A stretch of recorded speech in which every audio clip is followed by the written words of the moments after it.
Fala pessoal, tudo bem? Esse é mais um episódio do MalaCast, o nosso podcast semanal. Toda quinta-feira, meio-dia, você tem um encontro aqui comigo. E se você tá nesse canal assistindo esse episódio e não é inscrito, se inscreve aqui no canal, ativa aqui o sininho para você receber a notificação quando a gente lançar episódio novo. E essa estrutura que eu vou abrir a câmera e já mostrar aqui o meu convidado, olha ele aí, ó, coisa linda. Esse menino é demais, você não tem noção. A gente está aqui no Take 3 Studio, que é um estúdio de podcast, que se você tem vontade de gravar o seu podcast, não quer gastar com estrutura, aqui é o lugar para você. Entre em contato aqui na descrição do vídeo, tem como você entrar em contato com a gente aqui no Instagram, todas as redes sociais, e tenho certeza que você vai ser muito bem atendido. E Robertinho Massal é o homem do momento. Cara, aí, pra começar, compadre, obrigado por ter vindo, bicho. Eu que agradeço o convite. Você é doido, cara. Realmente aqui tá tudo muito lindo, viu, né? Olha só. Eu tô aqui em loco. E se tem alguém que tá gostando do áudio... Estrutura linda, os equipamentos muito legais. Tô me ouvindo super bem, microfone massa, toda posição de câmeras, a iluminação, muito legal. Eu quero gravar meu podcast aqui também. Pronto. Quero não, irei gravar meu podcast aqui. Olha, tá aí, ó, tá gravado, tá aí na rede. Vamos futuramente projetos novos aí. Não tem como agora voltar atrás. Cara, pra começar... Eu nem sei falar desde quando eu te acompanho e te admiro, porque a gente já tem um relacionamento para além do profissional, né? Para além do trabalho de relacionamentos profissionais. A gente se conhece desde muito pivete. Desde criança. Né? Muito pivete. Quando eu te conheci, tu era loirinho, bem loirinho. Aí tu teve fase de cabelão grandão, roqueirão. Tive. E agora tá um pai de família, assim, com cabelo cortadinho. Mais sério. E posso até estar enganado, mas olha, se eu estiver vendo um fio branco aqui acolá... Você não tá enganado, temos alguns aqui já.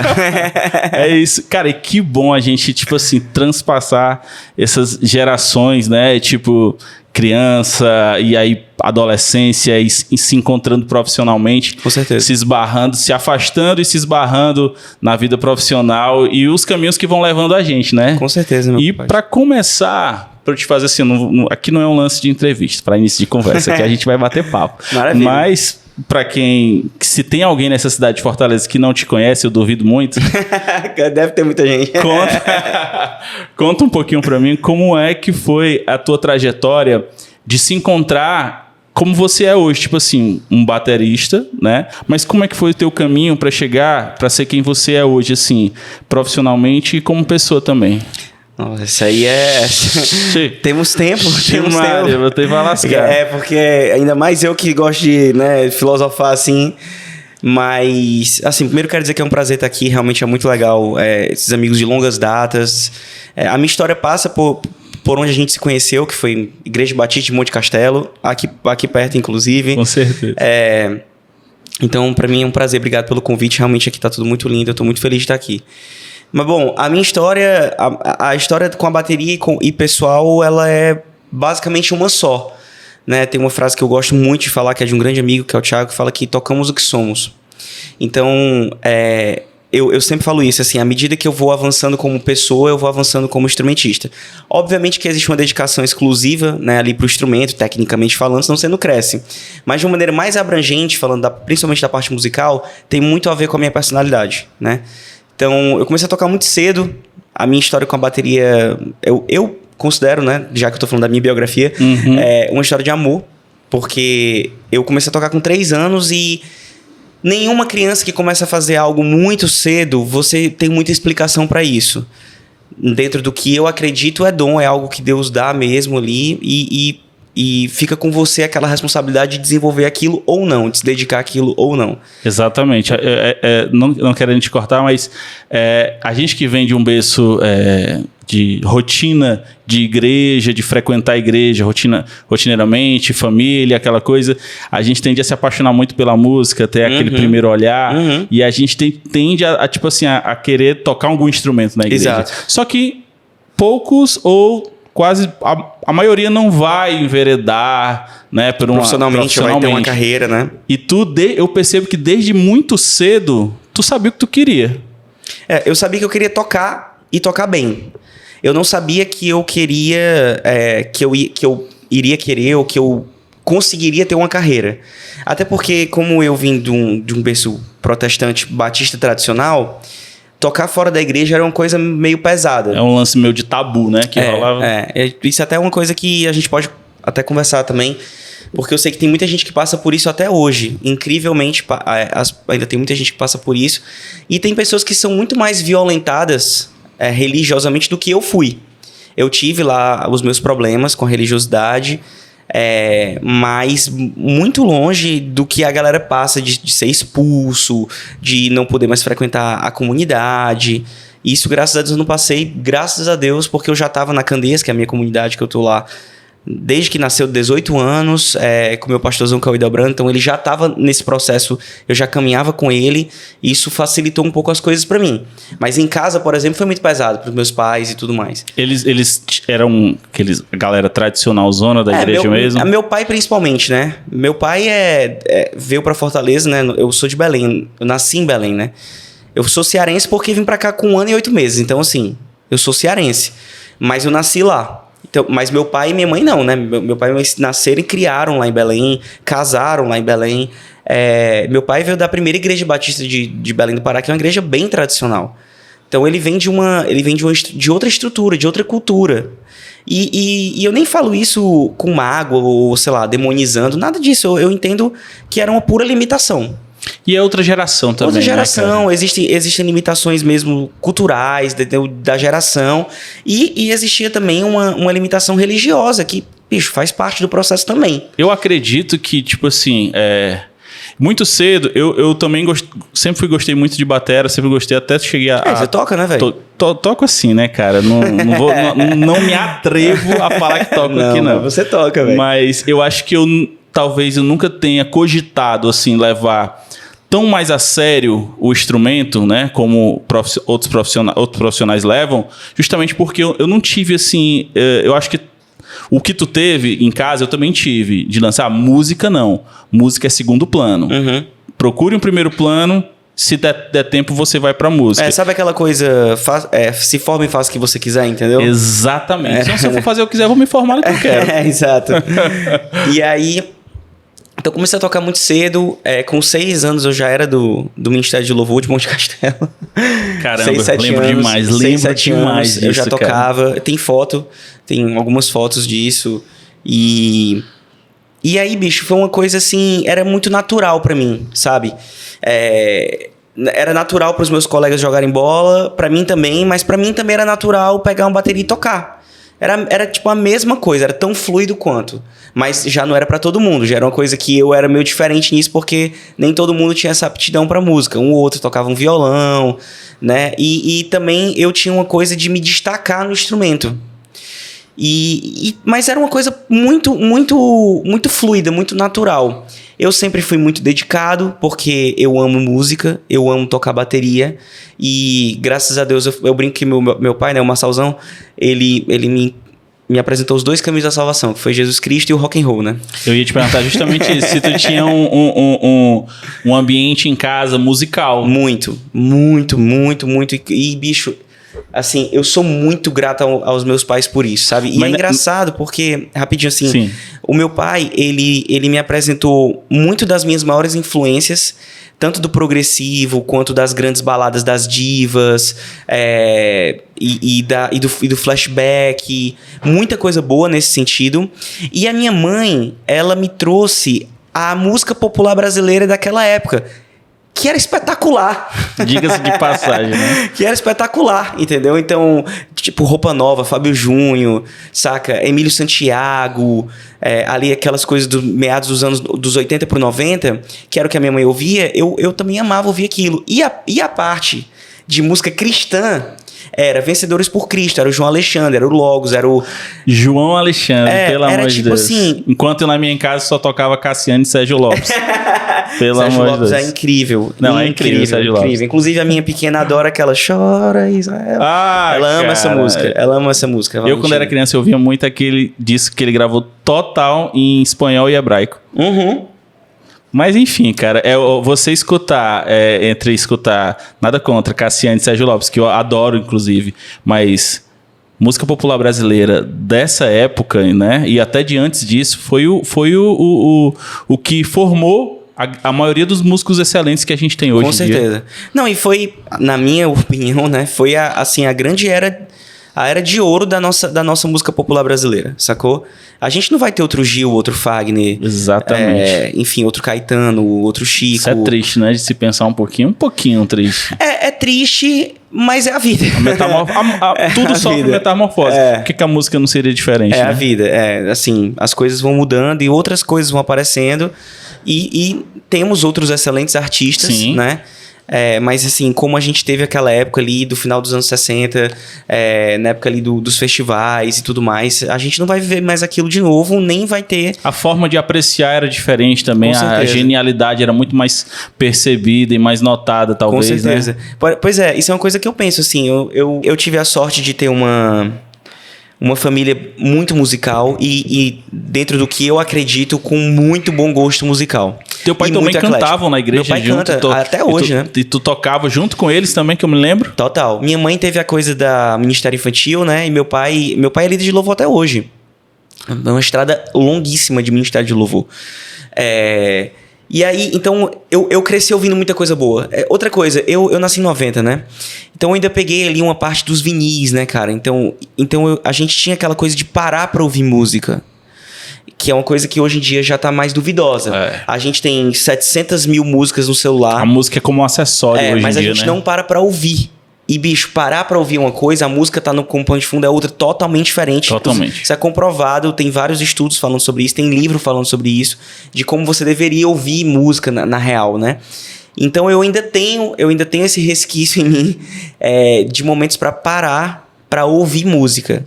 Eu tenho a música como pano de fundo em vários momentos da minha vida, inclusive pra me ajudar a me concentrar em certas coisas, por conta do meu TDAH e tal, outras coisas da minha vida. Mas eu tenho uma coisa de sentar e, bicho, eu quero ouvir música. E eu vou parar e vou ouvir. Que é uma coisa que a nossa geração praticamente não tem. Né? Os caras não param pra ouvir música. Música é acessório. É verdade.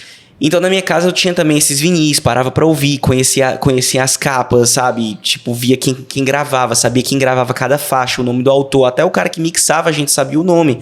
Coisa que hoje a gente não faz a menor ideia do que é. Exatamente. Então eu cresci nesse ambiente e eu fui crescendo, fui me desenvolvendo. Quando eu cheguei na minha adolescência, meu pai, quando eu tinha 14 para 15 anos, meu pai falou assim, cara, é o seguinte, você tá tocando muito bem. Nessa idade... Tá fora de controle já esse talento. Você tá Precisamos fazer alguma coisa. Você tá tocando muito bem pra idade que você tem.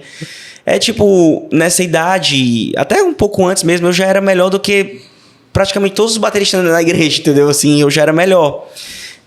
E quando eu falo melhor, assim, realmente eu tinha muito mais habilidade pra tocar, o ouvido muito mais apurado, pegava com muito mais facilidade, enfim. E aí ele falou, eu acho que agora é hora de você aprender a ler partitura. Que meu pai tinha uma crença que era músico assim... de verdade. Músico bom ler, né? Músico bom ler. Músico que não toca marcha do marinheiro no violão.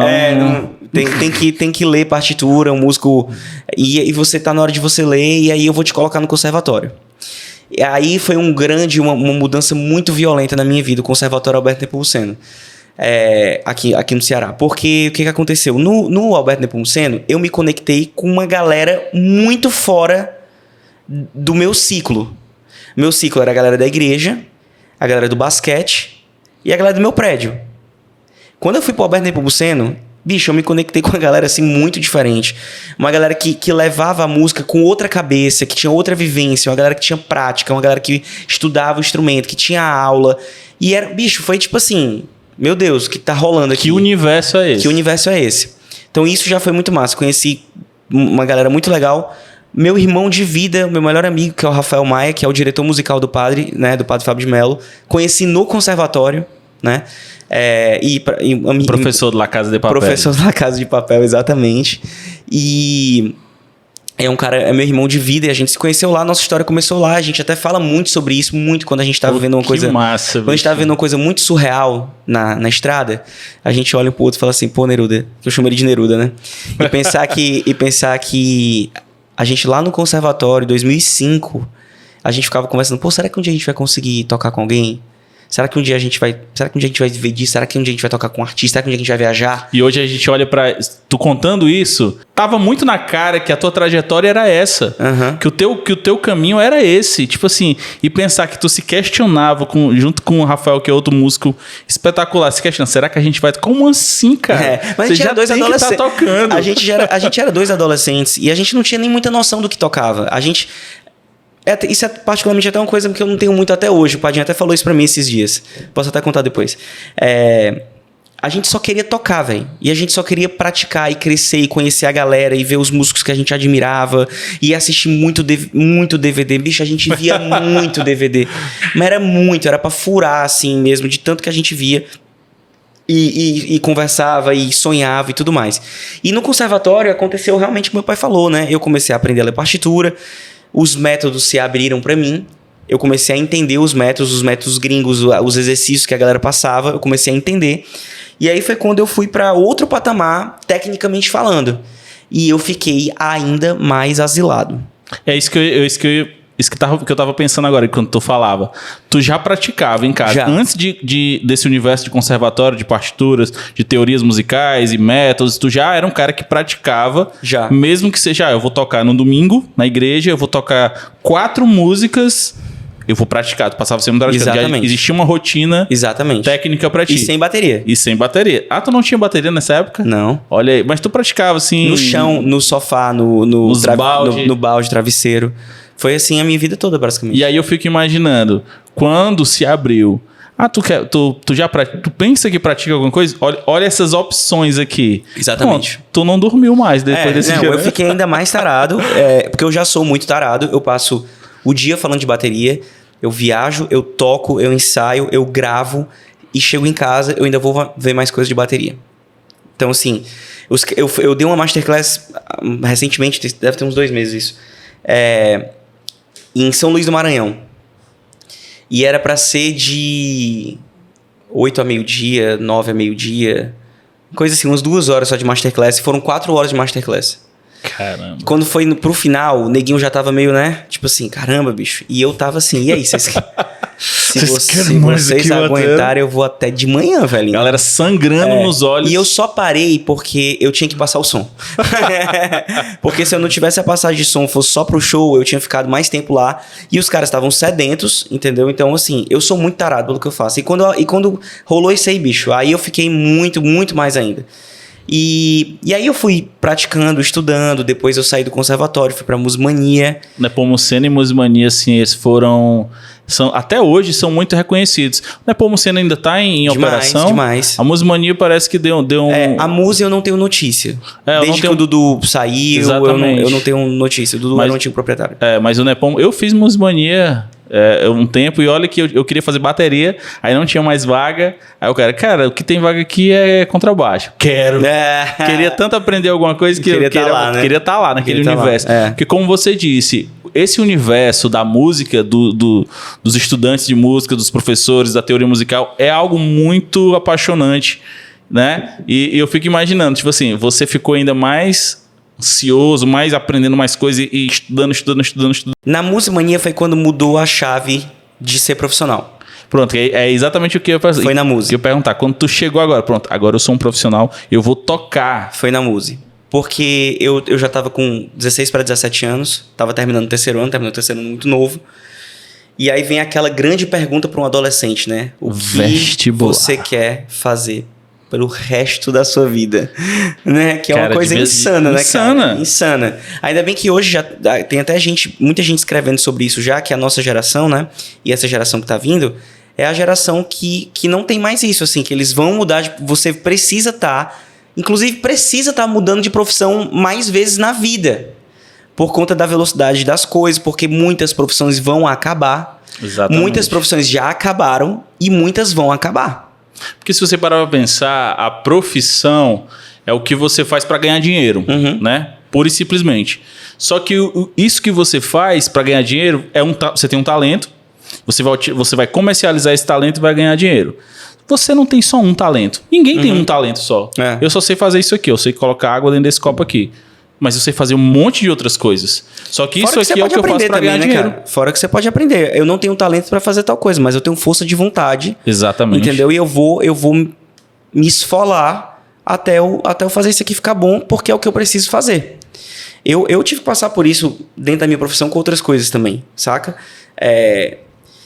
E aí na Muse eu conheci uma galera que já tava na noite. Eu tava terminando o 3º ano. Aí veio uma pessoa assim, muito importante na minha história, que é o Felipe Seabra. E eu lembro dele lá na Candeias, encontrou comigo e falou assim: ei, cara, tá no 3º ano fazer vestibular, tu vai ser músico, né? Ele falou assim: tu vai ser músico, né? Eu tomei um susto, assim, sabe? Porque ninguém falava isso pra mim, entendeu? Porque músico morre de fome, né? Tipo, músico não tem dinheiro, músico vive aperreado. Vida boa. Músico é isso que as pessoas falam, né? Então, quando ele falou, eu fiquei em choque, entendeu? Tipo assim, não tem essa opção na vida? Não, e pra mim foi tipo, claro que não, né? Aí ele disse: tu vai fazer o quê? Vestibular pra quê? E eu falei: cara, eu vou fazer pra química. Graças a Deus. Porque eu queria... Eu ficava entre ciências biológicas, eu tinha um sonho de ser biólogo marino, eu tenho uma jubarte aqui tatuada, né? Ou então pra ser... Eu gostava muito do CSI, aquela coisa de perito forense.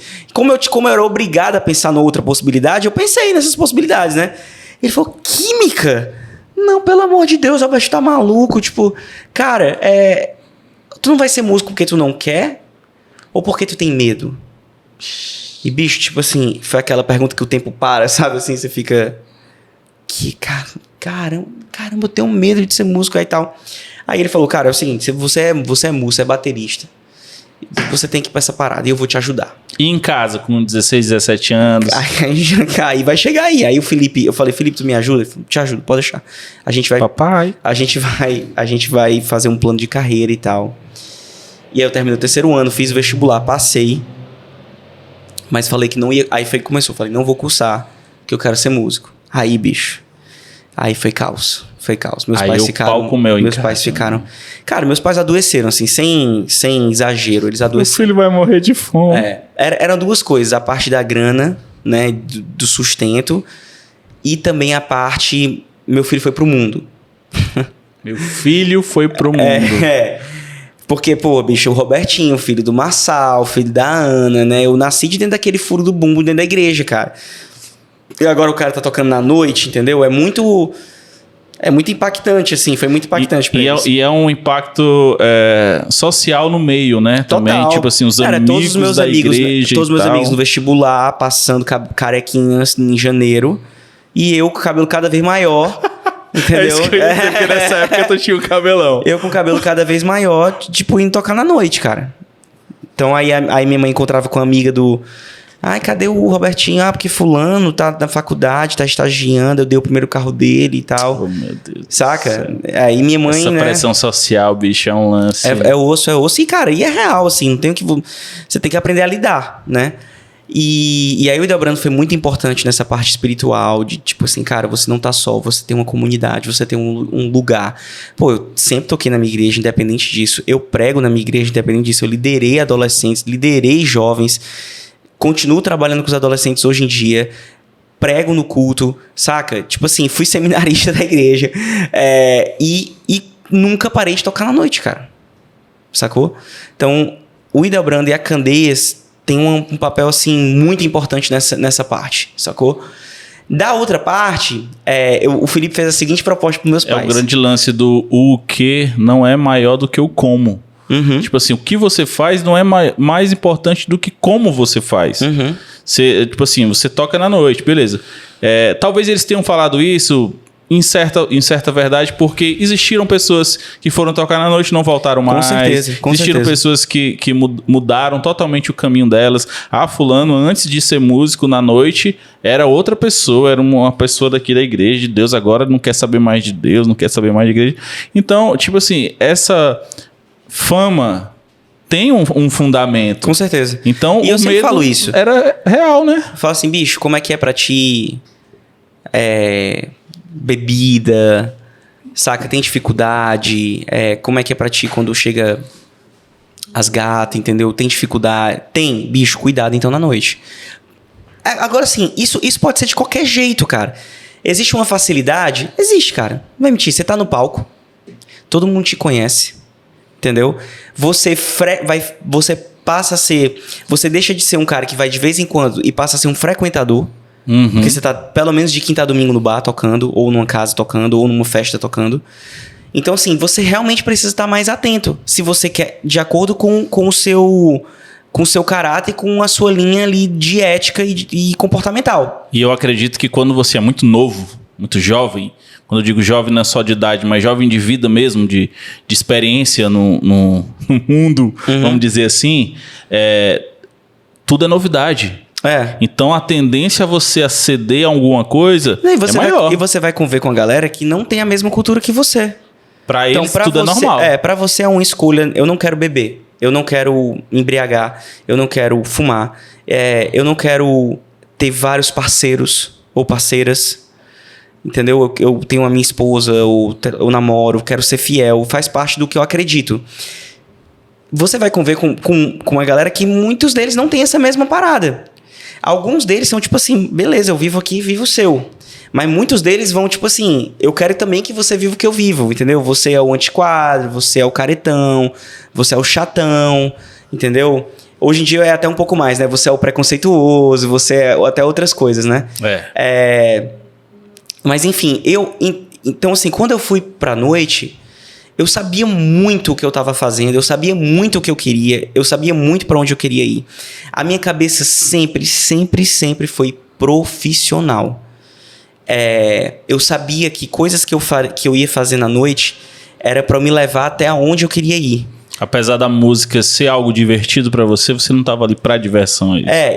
A minha cabeça era 100% trabalho, saca? 100% trabalho. E eu gostava muito dos meus amigos. E a resenha é muito boa, né? Mas fora isso, eu não tinha nenhum encantamento pela balada, sabe, por aquela coisa. Eu não tinha porque... Não me chama atenção, sacou? Eu gosto de tocar. Aí me chama pra tocar que eu tô dentro, entendeu? e eu tinha essa, vamos dizer, essa cobertura, né? Não essa cobertura espiritual, como a galera fala, mas eu tinha apoio.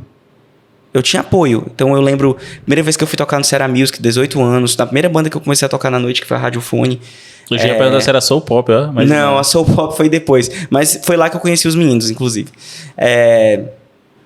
Que são meus irmãos até hoje, né? O Dandan, inclusive, é o baixista lá do Padre. E eu lembro de falar, Brando, bicho, orem por mim, eu vou tocar no Ceará Music. Eu nem sabia, eu ficava assustado, sabe? Tipo assim, orem por mim, entendeu? Mas eu tinha noção do que eu tava fazendo, eu tinha noção do meu papel lá também. Não só...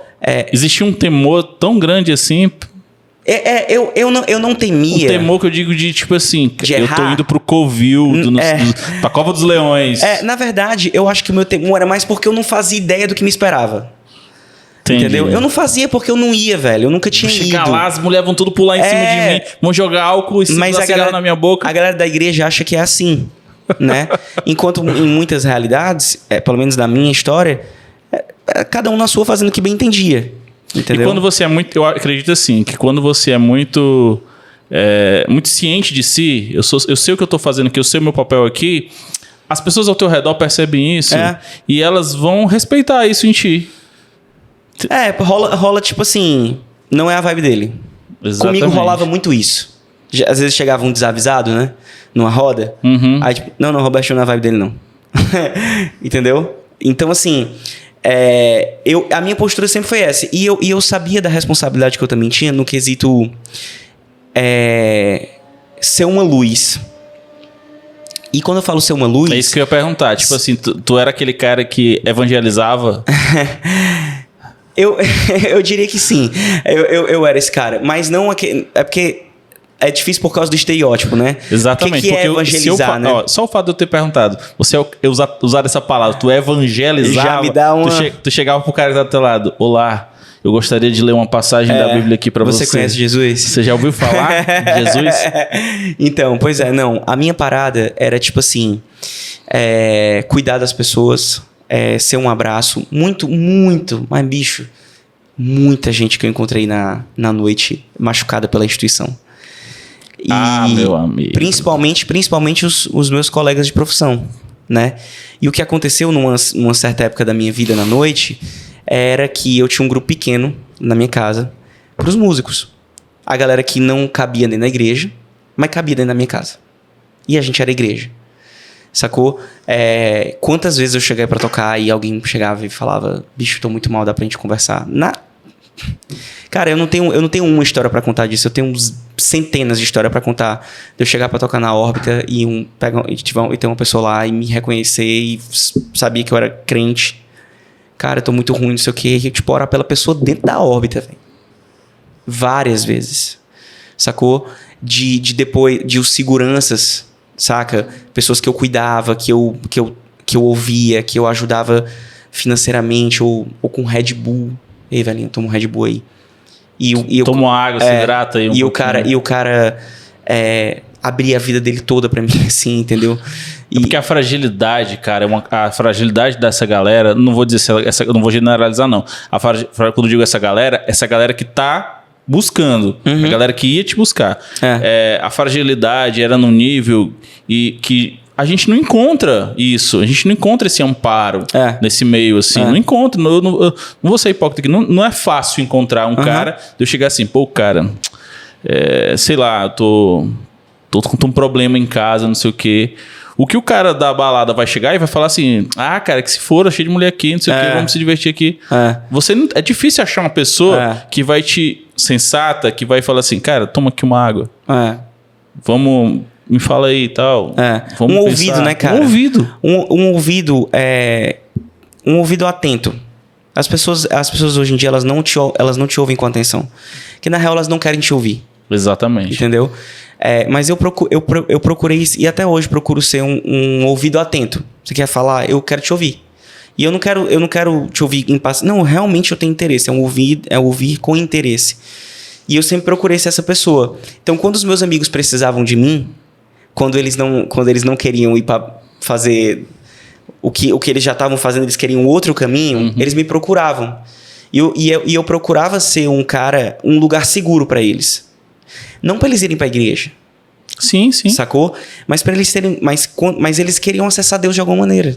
Sacou? E não é só na igreja que a gente acessa Deus. Definitivamente. Na verdade, eu até nem sei quem disse isso, mas acho que aquele pastor Rodrigo Silva, aquele arqueólogo, eu ouvi ele falando dessa frase, né? Você talvez vai ser a única Bíblia que algumas pessoas irão ler. Você, o seu comportamento, a sua atitude, né? E eu era muito mais... quem me batia mais era a galera da igreja, não da minha comunidade, mas de outras comunidades. Como é que pode esse cara pregar e tocar na noite? Até hoje, assim, eu posto lá que eu preguei alguma coisa e, sei lá, fiz uma live com aquele, falei um palavrão e o cara veio cheio de dedo falar comigo. É como se te descredibiliza totalmente. Tu não pode falar nada porque tu faz isso. E, cara, e essa divisão do sacro e do que é, o que não é sagrado, o que não é, do que é sacro, o que não é. Eu tenho muita dificuldade com isso, cara, assim. É uma linha, né? É uma linha que a galera traça. Não, e quem é você pra dizer o que é sagrado e o que não é, meu parceiro? Quem é qualquer pessoa. Pois é. Quem é qualquer pessoa. Então, assim, a minha linha, o meu ponto de corte chama-se Jesus de Nazaré. E isso é uma coisa que eu não brinco, sacou? Eu sou um cara aberto, eu sou um cara mergulhado na cultura, sacou? Mas quem dita a minha vida é Jesus de Nazaré. Então a minha parada é o que ele fez, o que ele falou e o que ele fala pra eu fazer no meu coração através do Espírito Santo de Deus na minha vida. Então isso eu não negocio, sacou? Com esse meu jeito, falando as coisas que eu falo, tocando do jeito que eu toco. A minha parada é como é que Jesus quer que eu viva. Eu tenho que imitar ele. Então é assim que eu vivia. Então, bicho, eu me identificava muito mais nessa parada com a galera na noitada do que muitas vezes dentro da igreja, velho. Na boa. Inclusive... É mais sincero, é mais real. Não deveria ser, mas a gente sabe que é. Agora, a gente vai viver sem a igreja também? Não vai, velho. Porque a gente precisa ver comunidade. Entendeu? Essa parada que também a galera, por conta dos desigrejados, o que a galera também rolou? Não, a gente vive sem igreja. Não vive sem igreja, cara. A gente pode até tentar diminuir a instituição. Isso aí eu acho que inclusive a gente deveria fazer isso. Mas não dá pra não viver comunidade. Porque o evangelho passa diretamente pelo outro. Mas a gente já não vive em comunidade naturalmente? Mas não é intencional. A gente tá aqui em comunidade. Com esse papo, a gente vive igreja. Sim, cuidando do outro, a gente vive igreja. Eu acredito nisso. Mas muitas vezes a gente não tá vivendo. Porque tem que ser intencional. E como é que a gente vive comunidade hoje em dia? É cuidando do outro? É dando atenção pro outro? Não é. Não é assim que a gente vive comunidade, cara. As pessoas estão nem aí pra vida do outro, pô. A gente vive um puro egoísmo. Eu acredito que quando há uma escolha Isso que eu tô falando, é intencional. de cuidar, é intencional. Aí sim é a igreja. Aí sim é comunidade. E com a centralidade na pessoa do Jesus de Nazaré. Aí Sim, é a igreja. sim. Sacou? Agora, o formato que a gente conhece, a instituição... É a instituição que... Sabe qual é o problema? O problema é gente. Exatamente. Entendeu? É o que as pessoas fazem com a instituição. Mas eu ainda tenho esperança nessa parada. Sendo bem sincero. E olha que eu sou um cara que tive muito, muito problema com a instituição. Muitas crises com a instituição. E faço parte de uma. A instituição, cara, ó, na mesma força na mesma força que ela te aproxima, que ela te acolhe, ela te joga fora. Por causa do controle. Entendeu? E tipo assim, aí você começa a pensar. Então esse carinho, esse amor que eu recebi tanto dentro dessa instituição, não era real. Ele tem um preço, né? Ele tem então não é real. Não é... Que a partir do momento que eu comecei a ter outro tipo de comportamento, eu já não sou mais bem-vindo aqui, né? Exatamente. Então cadê o amor incondicional de Cristo? É só Cristo mesmo que tem, talvez esteja esse amor incondicional. Exatamente. A real é que viver evangelho não é fácil. Não é fácil. Viver com gente não é fácil. Viver igreja não é fácil. Viver comunidade não é fácil. Mas é o que a gente tem que aprender... Desculpa. Mas é o que eu acredito que a gente tem que aprender a fazer. E, bicho, ó, Jesus disse assim, ó. Aquele que quiser me seguir, toma a sua cruz, negue-se a si mesmo e siga-me. Cara, Jesus disse assim, ó. É pra quem quer, mano. Sim, é uma escolha. Sacou? Bicho, não quer. Tá tudo certo. Eu vou continuar sendo Jesus aqui, e tô aqui. Tá tudo bem. Você vai continuar sendo Sacou? você, eu vou continuar lembrando mais. Tá tudo bem, você não quer caminhar comigo, tá tudo bem. Sacou? Agora, a partir do momento que você quer caminhar com ele, o jogo muda. Porque tem um caminho, e ele é o caminho, sacou? Então, na minha vida, eu sempre sou guiado por essa parada. Quando eu fui pra noite, foi do mesmo jeito. E tá aí, meus amigos estão todos aí, ninguém ó, não perdi nenhum amigo por causa disso na noite, sacou? Vários dos meus amigos frequentaram um grupo pequeno. Vários dos meus amigos foram frequentar igrejas. Tive a oportunidade de cuidar de muitos, de falar de muitos, de ajudar a sarar feridas de muitos, de apresentar o amor de Deus para muitos, de apresentar uma vida com Cristo. Porque Jesus é lifestyle, pô. Jesus é um estilo de vida, sacou? Muita gente teve a oportunidade... E eu falo isso com humildade, porque... Se não fosse Jesus, não seria essa parada, sacou? Eu perco total a graça se não fosse Jesus na minha vida. Sem Jesus, eu perco muita graça. E de falar, caramba, dá pra ser crente e ser assim? Sacou?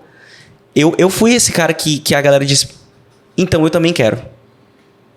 Pra glória de Deus, com todas as minhas falhas, porque esse é o pacote completo. Então, eu tenho isso muito claro. E na noite eu fui muito assim. Era tipo uma missão pra mim, saca? Eu ia pra noite assim, tipo, será que eu vou ver será que vai ter um mendigo hoje, assim, pra eu dar um abraço nele? Será que Deus vai mandar? E mandava, velho. Mandava umas galera assim. Eu conheci umas galera muito massa no meio da rua. E de uns papos profundos, assim, sobre o amor de Deus e tal. Tu era provado valendo, assim, na noite? Tu já se sentiu provado, cara? Que hoje eu tô na aprovação. Muito. Rola e a aprovação rola em muitos aspectos.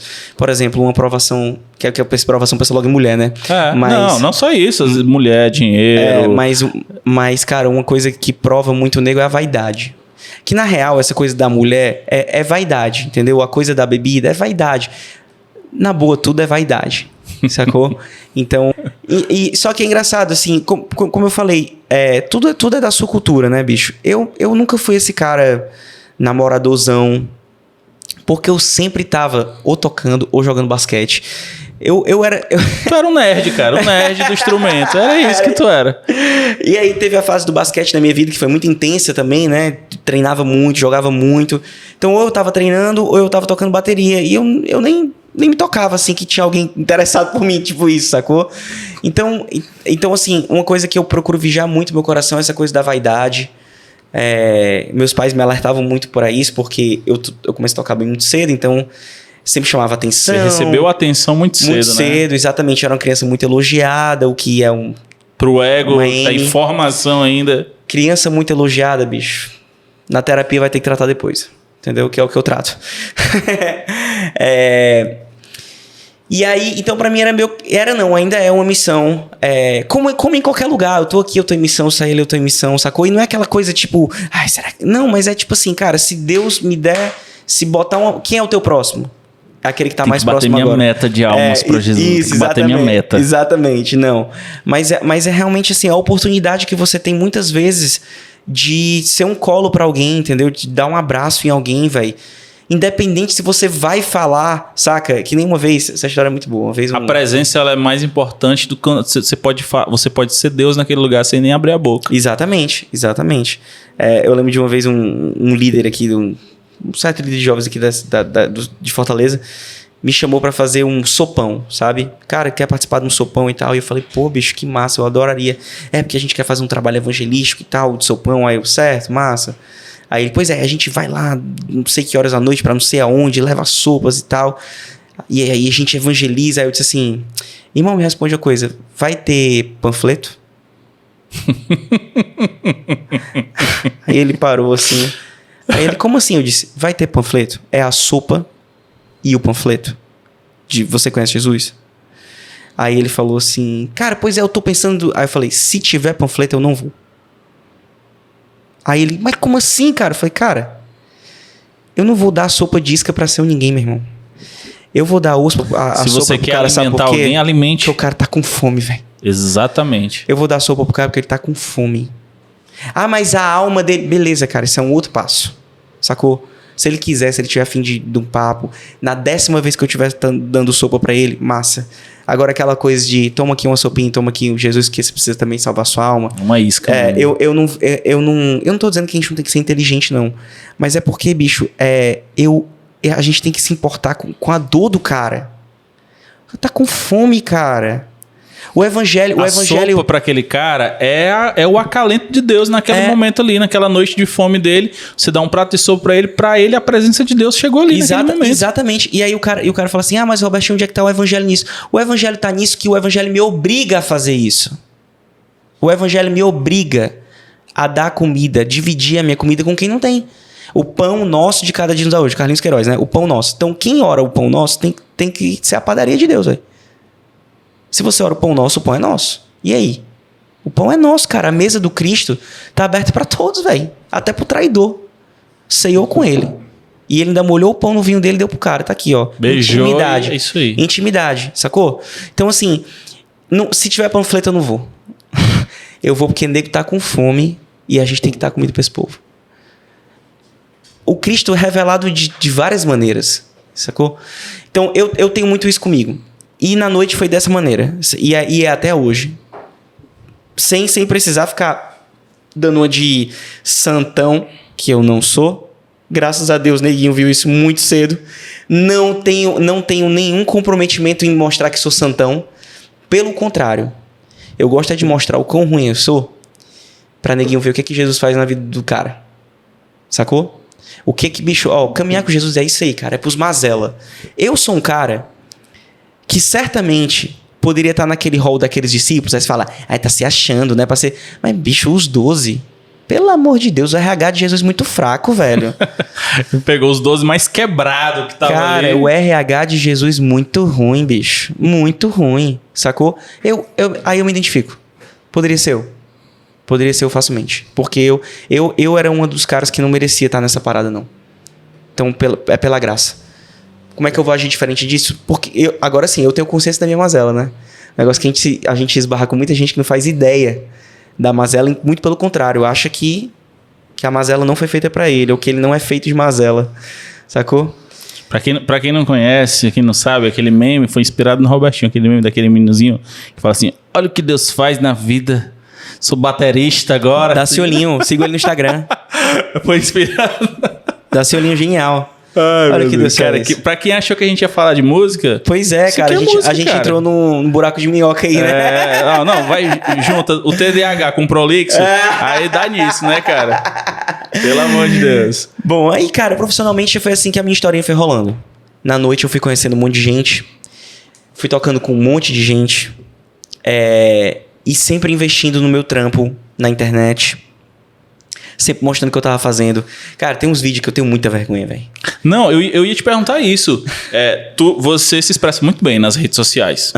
Tipo assim, eu falo isso porque a gente trabalha com audiovisual, com marketing, então eu vejo que você se expressa muito bem. Você é muito seguro do que você quer ali nas redes sociais. Né? Eu tô falando profissionalmente falando, quando se trata de bateria de música. E aí, como é que começou isso pra ti? Pegar um celular, vou me filmar agora. Foi o Felipe. Eu quero... Foi o Felipe.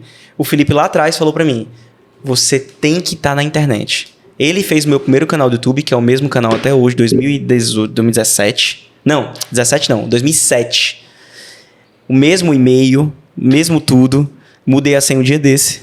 Cara, eu me lembro de olhar, de assistir 50 milhões de vezes um vídeo que um dos, eu não sei se foi um dos primeiros, mas eu acho que foi um dos primeiros. Tu novinho tocando, acho que era o Bob no sax. Isso. Tu, né, isso. Um cenário meio escurinho. Felipe produziu assim. esse vídeo pra mim. Cara, que irado. Felipe produziu esse vídeo pra mim. Eu tinha acabado de fazer 18 anos. Justamente pra eu mostrar meu trabalho. Era tu, o Bob no sax, o Dudu no contrabaixo. E o Jonatas, que é lá da Candeias, inclusive o Bumon, que tava no teclado. E a gente gravou até uma música dele. Uma música muito boa, por sinal. Isso foi o Felipe. Ele falou, cara, a gente vai fazer uns vídeos seus. E foi o cara que me ajudou a comprar minha primeira bateria, né? E quando eu falo me ajudou, ele me ajudou assim. Ele passou o cartão dele e mandou eu pagar. Só que eu não trabalhava.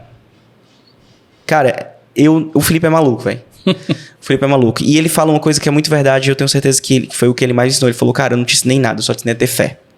E foi isso que ele fez mesmo, porque ele passou na minha casa, eu tava muito triste, foi uma fase que eu fiquei muito deprimido, porque eu não tocava, a pressão da família, a pressão religiosa, saca? A pressão social, e eu precisava trabalhar e não pintava os convites, sabe? Aquela coisa, e eu fazendo tudo que eu tinha pra fazer, estudando, botando conteúdo na internet. Cara, eu tinha um blog. Não tinha grupo de WhatsApp de baterista nessa época? Não tinha.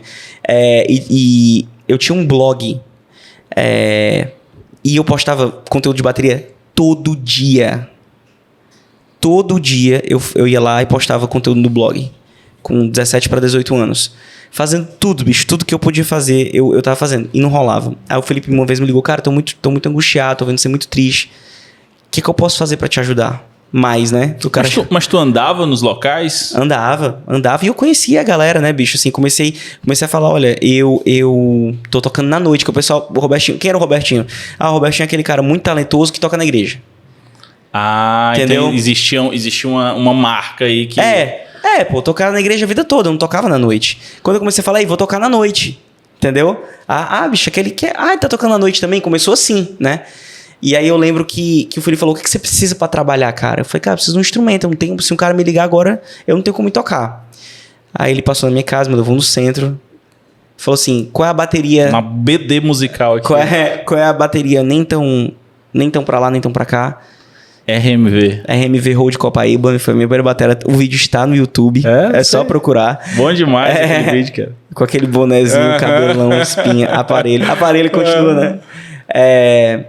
E aí eu falei, Felipe, tu vai me dar uma bateria? Ele falou, eu não. O que tu vai fazer, pô? Ele, eu vou parcelar essa bateria e quem vai pagar é você. Eu falei, cara, mas eu não trabalho. Eu lembro até hoje, a parcela era R$230. R$230? Não, R$175. R$175 em que ano? 2008. Era muito dinheiro isso aí, muito cara. Muito dinheiro, cara. Muito dinheiro. Era tipo 160. Era entre 150 e 170 reais. Mas mesmo assim, 150 reais... Cara, era muita grana. Era uma parcela de R$1.000 hoje, pra quem não sabe. Era muita grana pra mim. E que não tinha dinheiro de lugar nenhum, né? Eu tava começando a dar aula e tal. Aí ele falou, cara, presta atenção numa coisa. Você não tá fazendo tudo que você pode? Tô. Você acredita que Deus tá com você? Eu disse, acredito. Ele disse, então agora a gente vai acreditar que ele vai fazer a parte dele. Vamos dar aqui um salto de fé. Vamos acreditar aqui que ele vai fazer a parte dele. Você tá fazendo a sua, a gente vai crer que ele vai fazer a parte dele. E, cara, paguei a bateria todos os meses. Inclusive, a primeira vez que eu toquei na noite... É isso que eu ia te perguntar. Como foi essa primeira vez que eu toquei na noite, eu tava na Candeias. Era uma quarta-feira. E aí, um colega meu de trabalho daqui me ligou. E falou assim, cara, tu pode fazer um sub pra mim? Aí eu, claro, posso. Quando? É assim, né, cara? Eu lembro da primeira vez foi exatamente isso, um sub. Aí eu disse, claro, quando? Aí ele, agora. E eu não tinha carro, né? Aí eu falei, pai... eu já tratei isso com meu pai, tá? Então isso não tem mágoa nenhuma. rolou meu primeiro sub, velho. Eu preciso ir pra casa pegar minha bateria pra tocar. Tu pode me levar? Aí ele... Não posso. Eu vou ficar aqui na igreja. Aí eu liguei pro Felipe chorando. Aí o Felipe, cara, o que aconteceu? Aí ele falou... Eu falei, cara, rolou meu primeiro convite pra tocar. Não sei o que. Cara, que massa. E aí, bicho, tu vai? Aí eu falei, mas eu não vou. Aí ele, como assim tu não vai? Aí eu contei pra ele o que tinha acontecido. Ele falou, não, pois eu tô indo aí agora te buscar. Aí o cara saiu de casa. Esse cara é um anjo na tua vida, né? Irmão, foi um anjo. Eu não sei, eu não tenho palavras. Foi lá na Candeias, me pegou. Me levou em casa pra eu pegar minha bateria e foi me deixar onde eu fui tocar. Eu lembro da minha mãe com enxaqueca, deitada na cama, vendo eu descendo com a bateria pra ir tocar. Primeira gig da vida. Caramba, que tensão. Que tensão. Fui tocar. O cachê foi R$30, R$35. E eu paguei 15 de táxi. E voltei com uns R$20 mais felizes da minha vida. Porque finalmente eu tinha começado a trabalhar com o que eu sempre quis. E aí, bicho... É assim. E aí foi o Felipe que me falou. E eu sempre botei na internet. Eu tinha um blog, né? Então, é porque o blog saiu do ar, mas tinha fotos desse dia lá, eu na minha bateria lá, tocando. O nome do bar era Beer House, que era ali na Padre Antônio Tomás. E postando conteúdo, e com a câmera ruim, com áudio tosco. E eu lá, botando a minha cara na internet. E isso me projetou muito. Porque as pessoas estavam vendo o que eu estava fazendo, né? Até quando eu cheguei no primeiro convite para tocar com o Fagner. Que aí foi outra parada que mudou a minha vida, tocar com ele, né? De quem não mudaria, né? Já ia dizer assim, de quem não mudaria. De quem não tocar mudaria. com o Fagner. E é engraçado que as pessoas me perguntam em workshop, tipo assim, como é que pintou o convite de tocar com o Fagner? Eu falo, tem a resposta longa e tem a resposta curta. A resposta curta foi, eu tava em casa, tava no ensaio, o Jones, que é o produtor, me ligou e perguntou se eu tinha agenda pra fazer com ele. Foi assim. A resposta longa foi tudo que eu fiz pro Jones me ligar. Puta, cara, é foda pra caralho. Entendeu? Aí a gente vai ter... Aí é o que eu tô falando aqui há mais de 1 hora aqui nesse podcast. Tudo o que eu fiz até o Jones me ligar. Toda a dedicação, toda a seriedade, todo o profissionalismo que vai muito além de tocar bem. E ainda é uma coisa que eu fico assim, meu Deus, a galera não entende isso, cara. A galera não entende, malaca. É impressionante, o cara acha, mas eu toco bem, por que nada acontece pra mim? Filhão, tem outras milhões de coisas pra você se manter no mercado, pra você entrar e se manter no mercado, para além de você tocar bem. E digo mais, você pode fazer tudo certo e ainda não rolar. É verdade. Porque pode, cara, porque pode. É muito incerto. Tem uma dedicação que a galera não... Tipo assim, uma dedicação que vai para além do instrumento, que vai para além da técnica, que muita gente não tá disposta a enfrentar. Não. Tipo assim, não, isso aqui não é pra mim não. Instagram, rede social não é pra mim não. Não, esse negócio de vídeo não é pra mim não. Me vestir bem? Não. Exatamente. Ter cuidado com o que eu falo? Não. Ter um equipamento bem cuidado? Bicho, é tão louco isso, mas assim, até o bag que o cara carrega as coisas deles faz diferença. Cara, eu conversando aqui com o Jabas veio aqui, a gente bateu um papo também aqui no podcast. E Jabas Bueno. E ele falando justamente sobre isso. A galera não quer pagar o preço para além da música. E tipo, tudo é relacionamento. Tudo é relação. É falar, é você interpretar, é saber o que ele tá querendo dizer com isso. Tipo assim, de um cara pegar um telefone e te ligar, Robertinho, preciso de você para tocar comigo tal dia. Tá. Da partida, ali não é... A proposta não é essa. Dali vai se desenrolar uma conversa, você vai conversar, vai interpretar. É tal dia, vamos tocar em tal lugar, é tanto tempo, é esse estilo de música, eu vou precisar montar esse setup. Existe um monte de coisas que vai acontecer até o dia de você tocar. Não, e fora assim, quando o cara te liga, tu é o cara que dá dor de cabeça ou tu é o cara que ele não se preocupa mais contigo? Exatamente. E isso é relacionamento. Por exemplo, quando eu reformei a minha casa... Das pessoas que trabalham na minha casa, eu sei te falar exatamente quem é o cara que eu te indico, que tu vai ligar uma vez e tu não vai mais se preocupar com aquilo. Acabou. E o cara que tu vai ter que ligar pra ele 7 vezes por dia e tu vai ter que infartar com ele dentro da tua casa pra ele poder terminar o serviço. Isso é todo segmento, na música, no vídeo. Tem muito músico que você liga pro cara e você vai ter dor de cabeça até terminar a gig, velho. O cara é inseguro se ele vai chegar no horário, se ele vai chegar, se ele vai passar o som, se ele vai chegar e vai dar defeito, sacou? Se ele tá de cima das músicas do repertório. Se ele sabe as músicas. Como eu falei, isso é uma coisa que eu sou chato. O equipamento do cara tá em dia, porque, bicho, o equipamento é o som, cara. Saca? O equipamento é o som. Se o equipamento tá em dia, você vai tirar um bom som. Beleza, quem tira o som é o músico, fato. Mas, minimamente, o equipamento tem que estar em dia. Minimamente. Sacou? Pra você ir lá e tirar um bom som e aquilo ser agradável de se ouvir. Eu preciso desse equipamento aqui para eu poder dar mais do que eu posso entregar. Pra eu dar uma entrega melhor pro meu cliente. Ou pro meu artista que eu tô servindo ali. E eu posso fazer esse upgrade. Não vou fazer não. Não, depois eu faço. É como você disse, o instrumento, ele tem que ter o mínimo de esmero ali, de preparo, qualidade, de qualidade, para que eu possa executar aquilo da melhor forma possível. Exatamente. Eu sou muito enjoado com isso. Dependendo do instrumento que você tem, você nem precisa trocar ele a cada 5 anos, mas assim, por exemplo, kit de pele. Cara, eu troco de kit de pele assim... Quando eu falo não é isso... isso que eu ganho, não. Antes de eu ganhar, eu já era assim. Começou a perder o brilho, começou a mudar o som, eu já troco. O cuidado que eu falo não é nem só trocar, mas assim, é você cuidar. Ontem mesmo eu tava polindo meus pratos. Exatamente. Tava lá em casa, eu mesmo. E assim, graças a Deus, lá no Padim, tem 2 excelentes holds. 2 putas profissionais que tem muito cuidado com o equipamento. Eu poderia falar, cara, por favor, tá aqui o polidor, pole o prato pra mim antes da gente viajar. Mas eu faço questão de limpar. Até o hold fica com raiva de mim. Porque eu gosto de meter a mão, cara. Não é só tocar pra mim, sabe? Então... A tua relação, né, com o instrumento. Exatamente. Tudo isso é profissionalismo. Tudo isso é profissionalismo. E outras coisas. Chegar no horário, ler partitura, tirar... Enfim, são coisas óbvias mas que a galera não faz. Entendeu? E essas coisas me levaram até essa primeira ligação. Quando rolou a primeira ligação... E aí? Aí tipo, choro, Fagner, né? cara, Choro, Fagner. porque quando eu fiz o negócio com o Felipe, foram 5 anos, né, que ele pediu pro meu pai. Acho que eu não falei isso, mas ele falou pro meu pai, Marçal, me dá 5 anos. Dá 5 anos pro Robertinho. Se em 5 anos ele não virar, ele para a música e vai fazer faculdade de Química. O que tu tava fazendo na época que tu recebeu o convite do Fagner? Tocando com todo mundo, velho. Tipo assim, mas você não tinha um artista fixo na época? Não. Eu tocava com a Mara Jazz. Sim. Tocava na Órbita.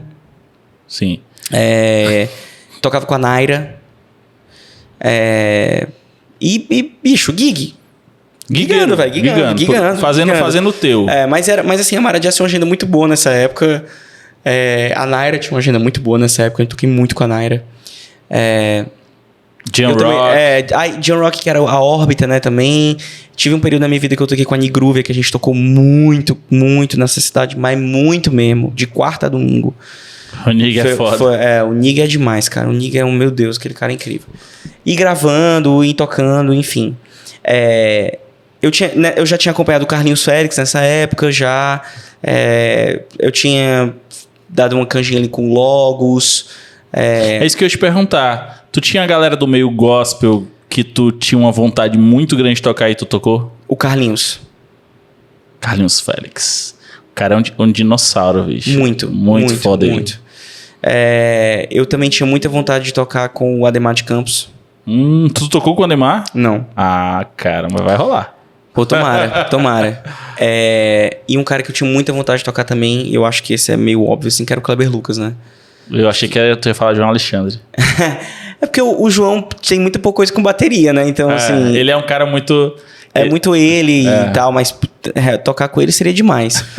Mas assim... Clebão? O cara que foi um repertório assim, na minha infância assim, também, fora o Carlinhos e tal, foi o Kleber Lucas, pelo amor de Deus, né? Clebão é foda. Aos Pés da Cruz...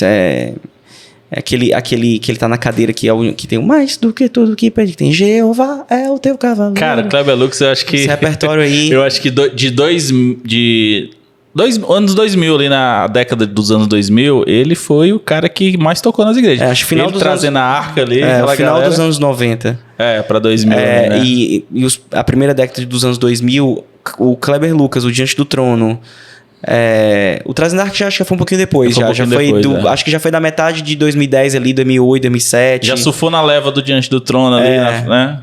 Mas, assim, o Kleber Lucas, a década de 90, só deu ele, né, cara? Só deu ele. Porque ele tinha aquele cabelinho quadradinho assim. A MK ali. Estilosaço. O começo dos anos 2000, principalmente, né? Que foi aos pés da cruz e tal.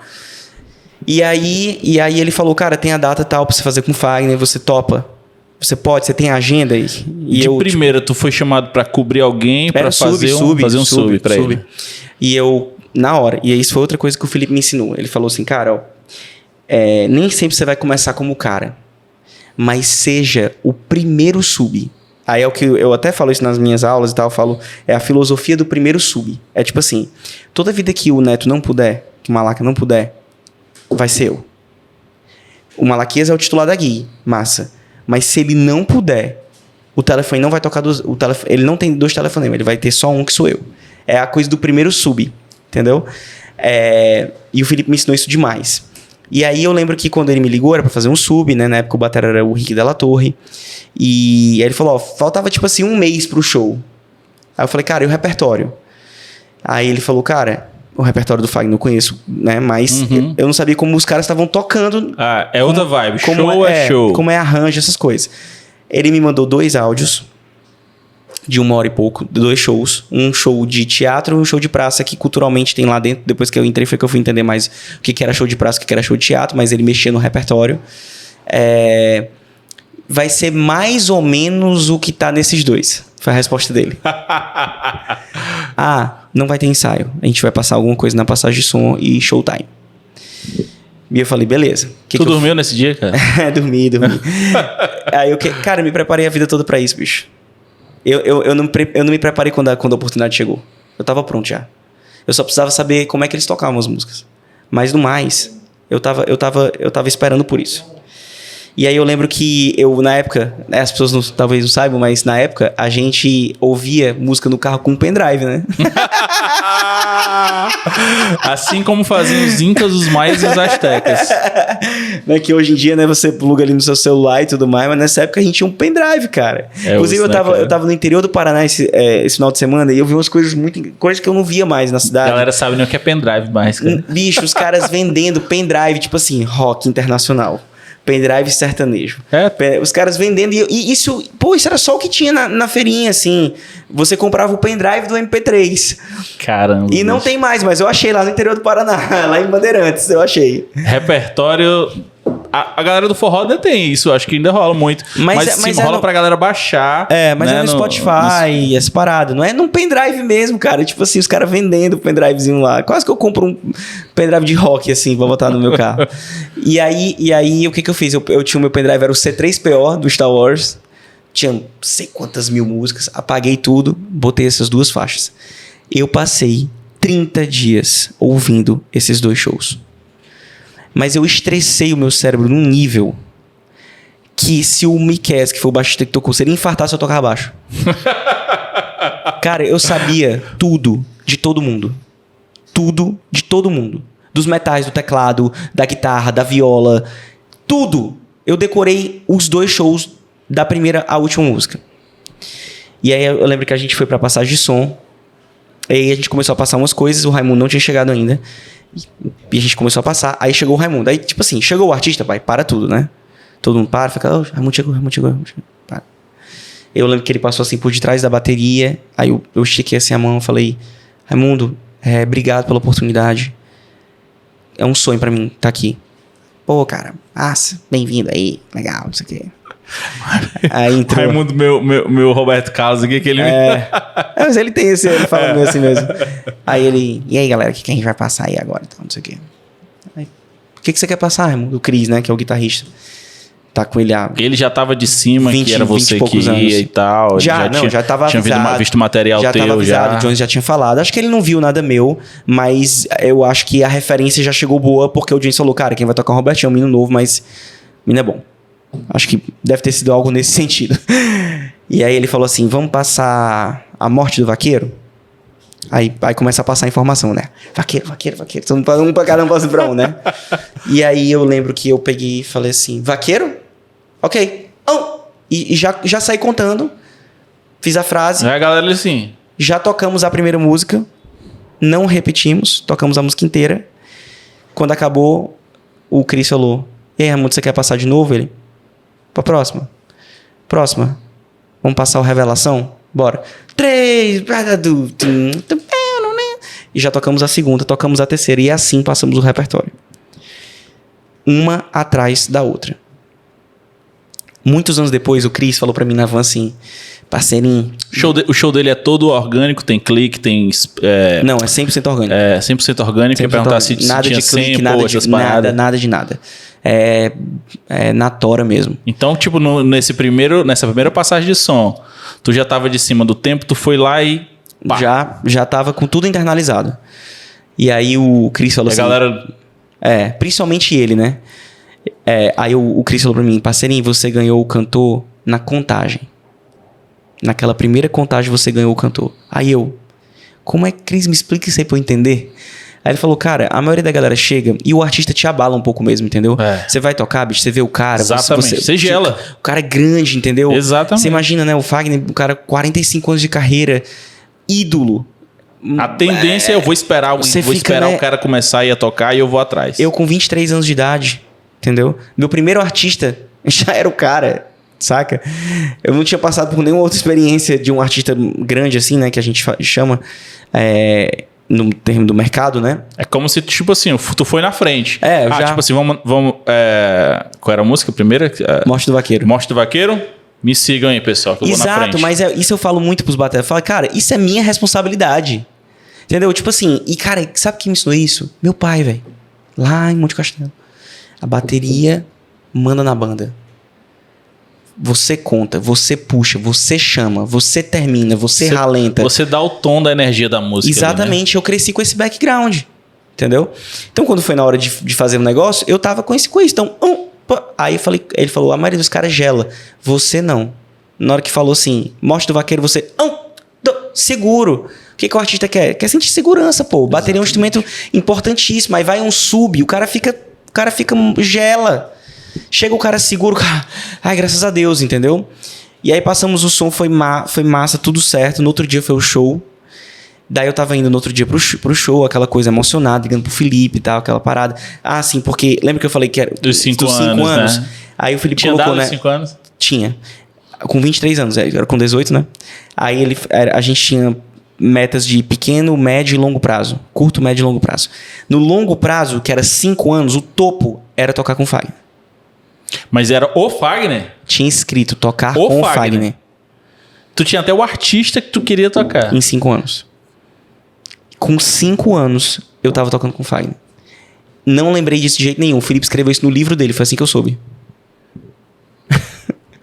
5 anos depois, eu tava lá tocando com o Raimundo. E antes de tu continuar, e como foi pra tu, tipo assim, pra família? Sou um artista agora, agora eu posso tocar? Eu acho que antes eles já ficaram, tipo assim, meus pais... Meu pai fala isso, minha mãe também. Eles falam assim, o Robertinho provou pra gente o que é ser um músico profissional. Exatamente, é isso que eu ia te perguntar.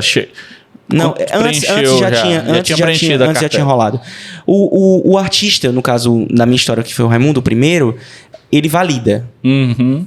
Ele valida, né? Mas eles já tinham entendido que eu não tava brincando. Que eu levava o negócio muito a sério. E que era trabalho. E que eu botava pra voar mesmo. E assim foi. E aí, quando chegou o Raimundo, foi aquela realização, aquela parada toda, né? Até porque é um cantor que todo mundo é muito fã. Sim. Né? E aí eu lembro quando eu cheguei lá no local, assim, eu sentei assim na bateria, bicho, e eu falei, caramba, eu vou fazer o meu primeiro show com o Fagner, meu Deus, cara. E começou a bater aquele nervosismo, né?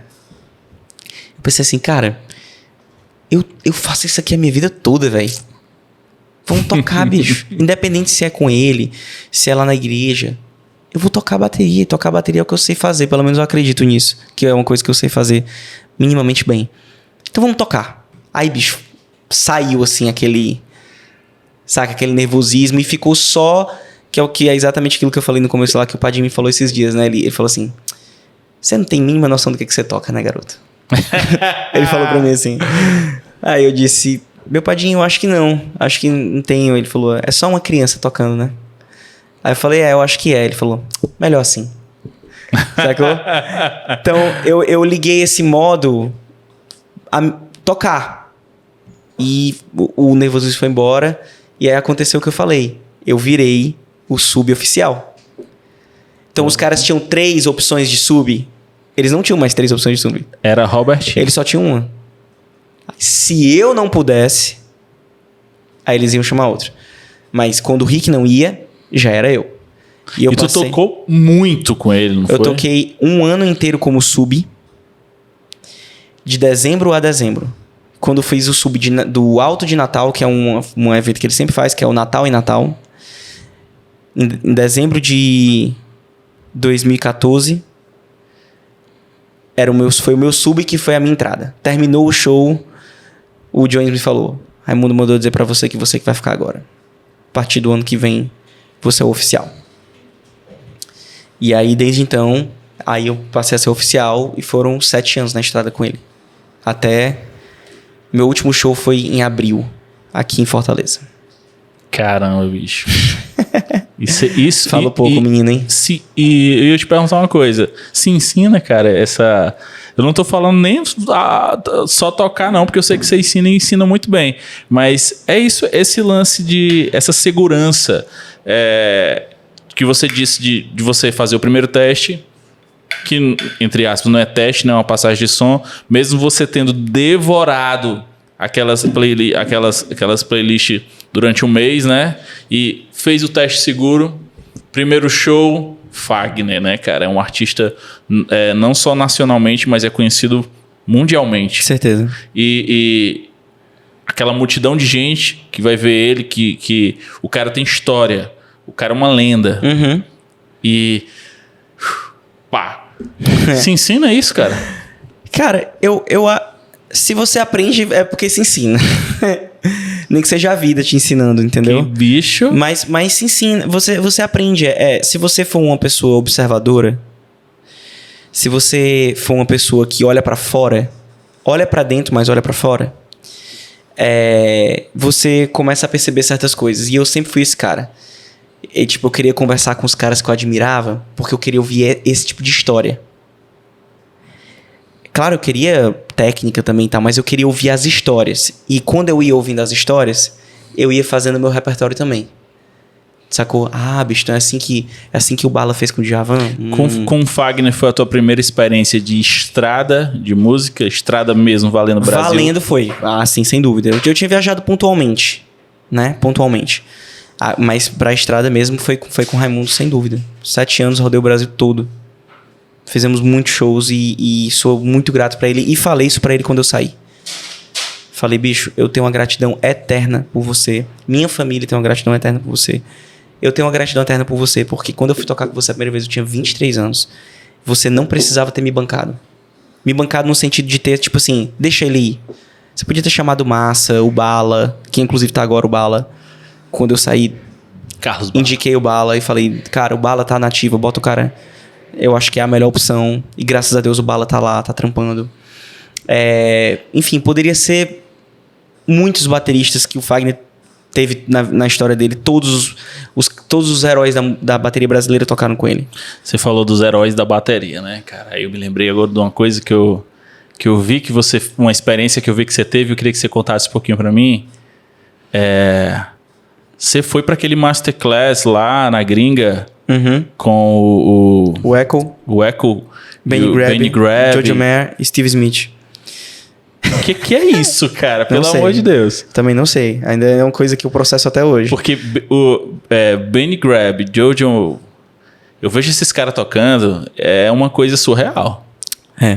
Agora imagina conviver com eles.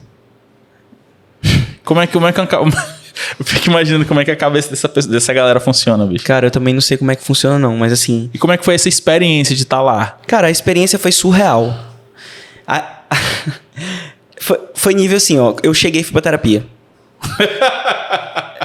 Sério, sem onda. Eu não dei conta, velho. De como mexeu comigo tá lá com esses caras, sabe? E uma coisa que eu percebo é que a minoria das pessoas teve essa epifania que eu tive. A maioria da galera tava no lance da técnica, entendeu?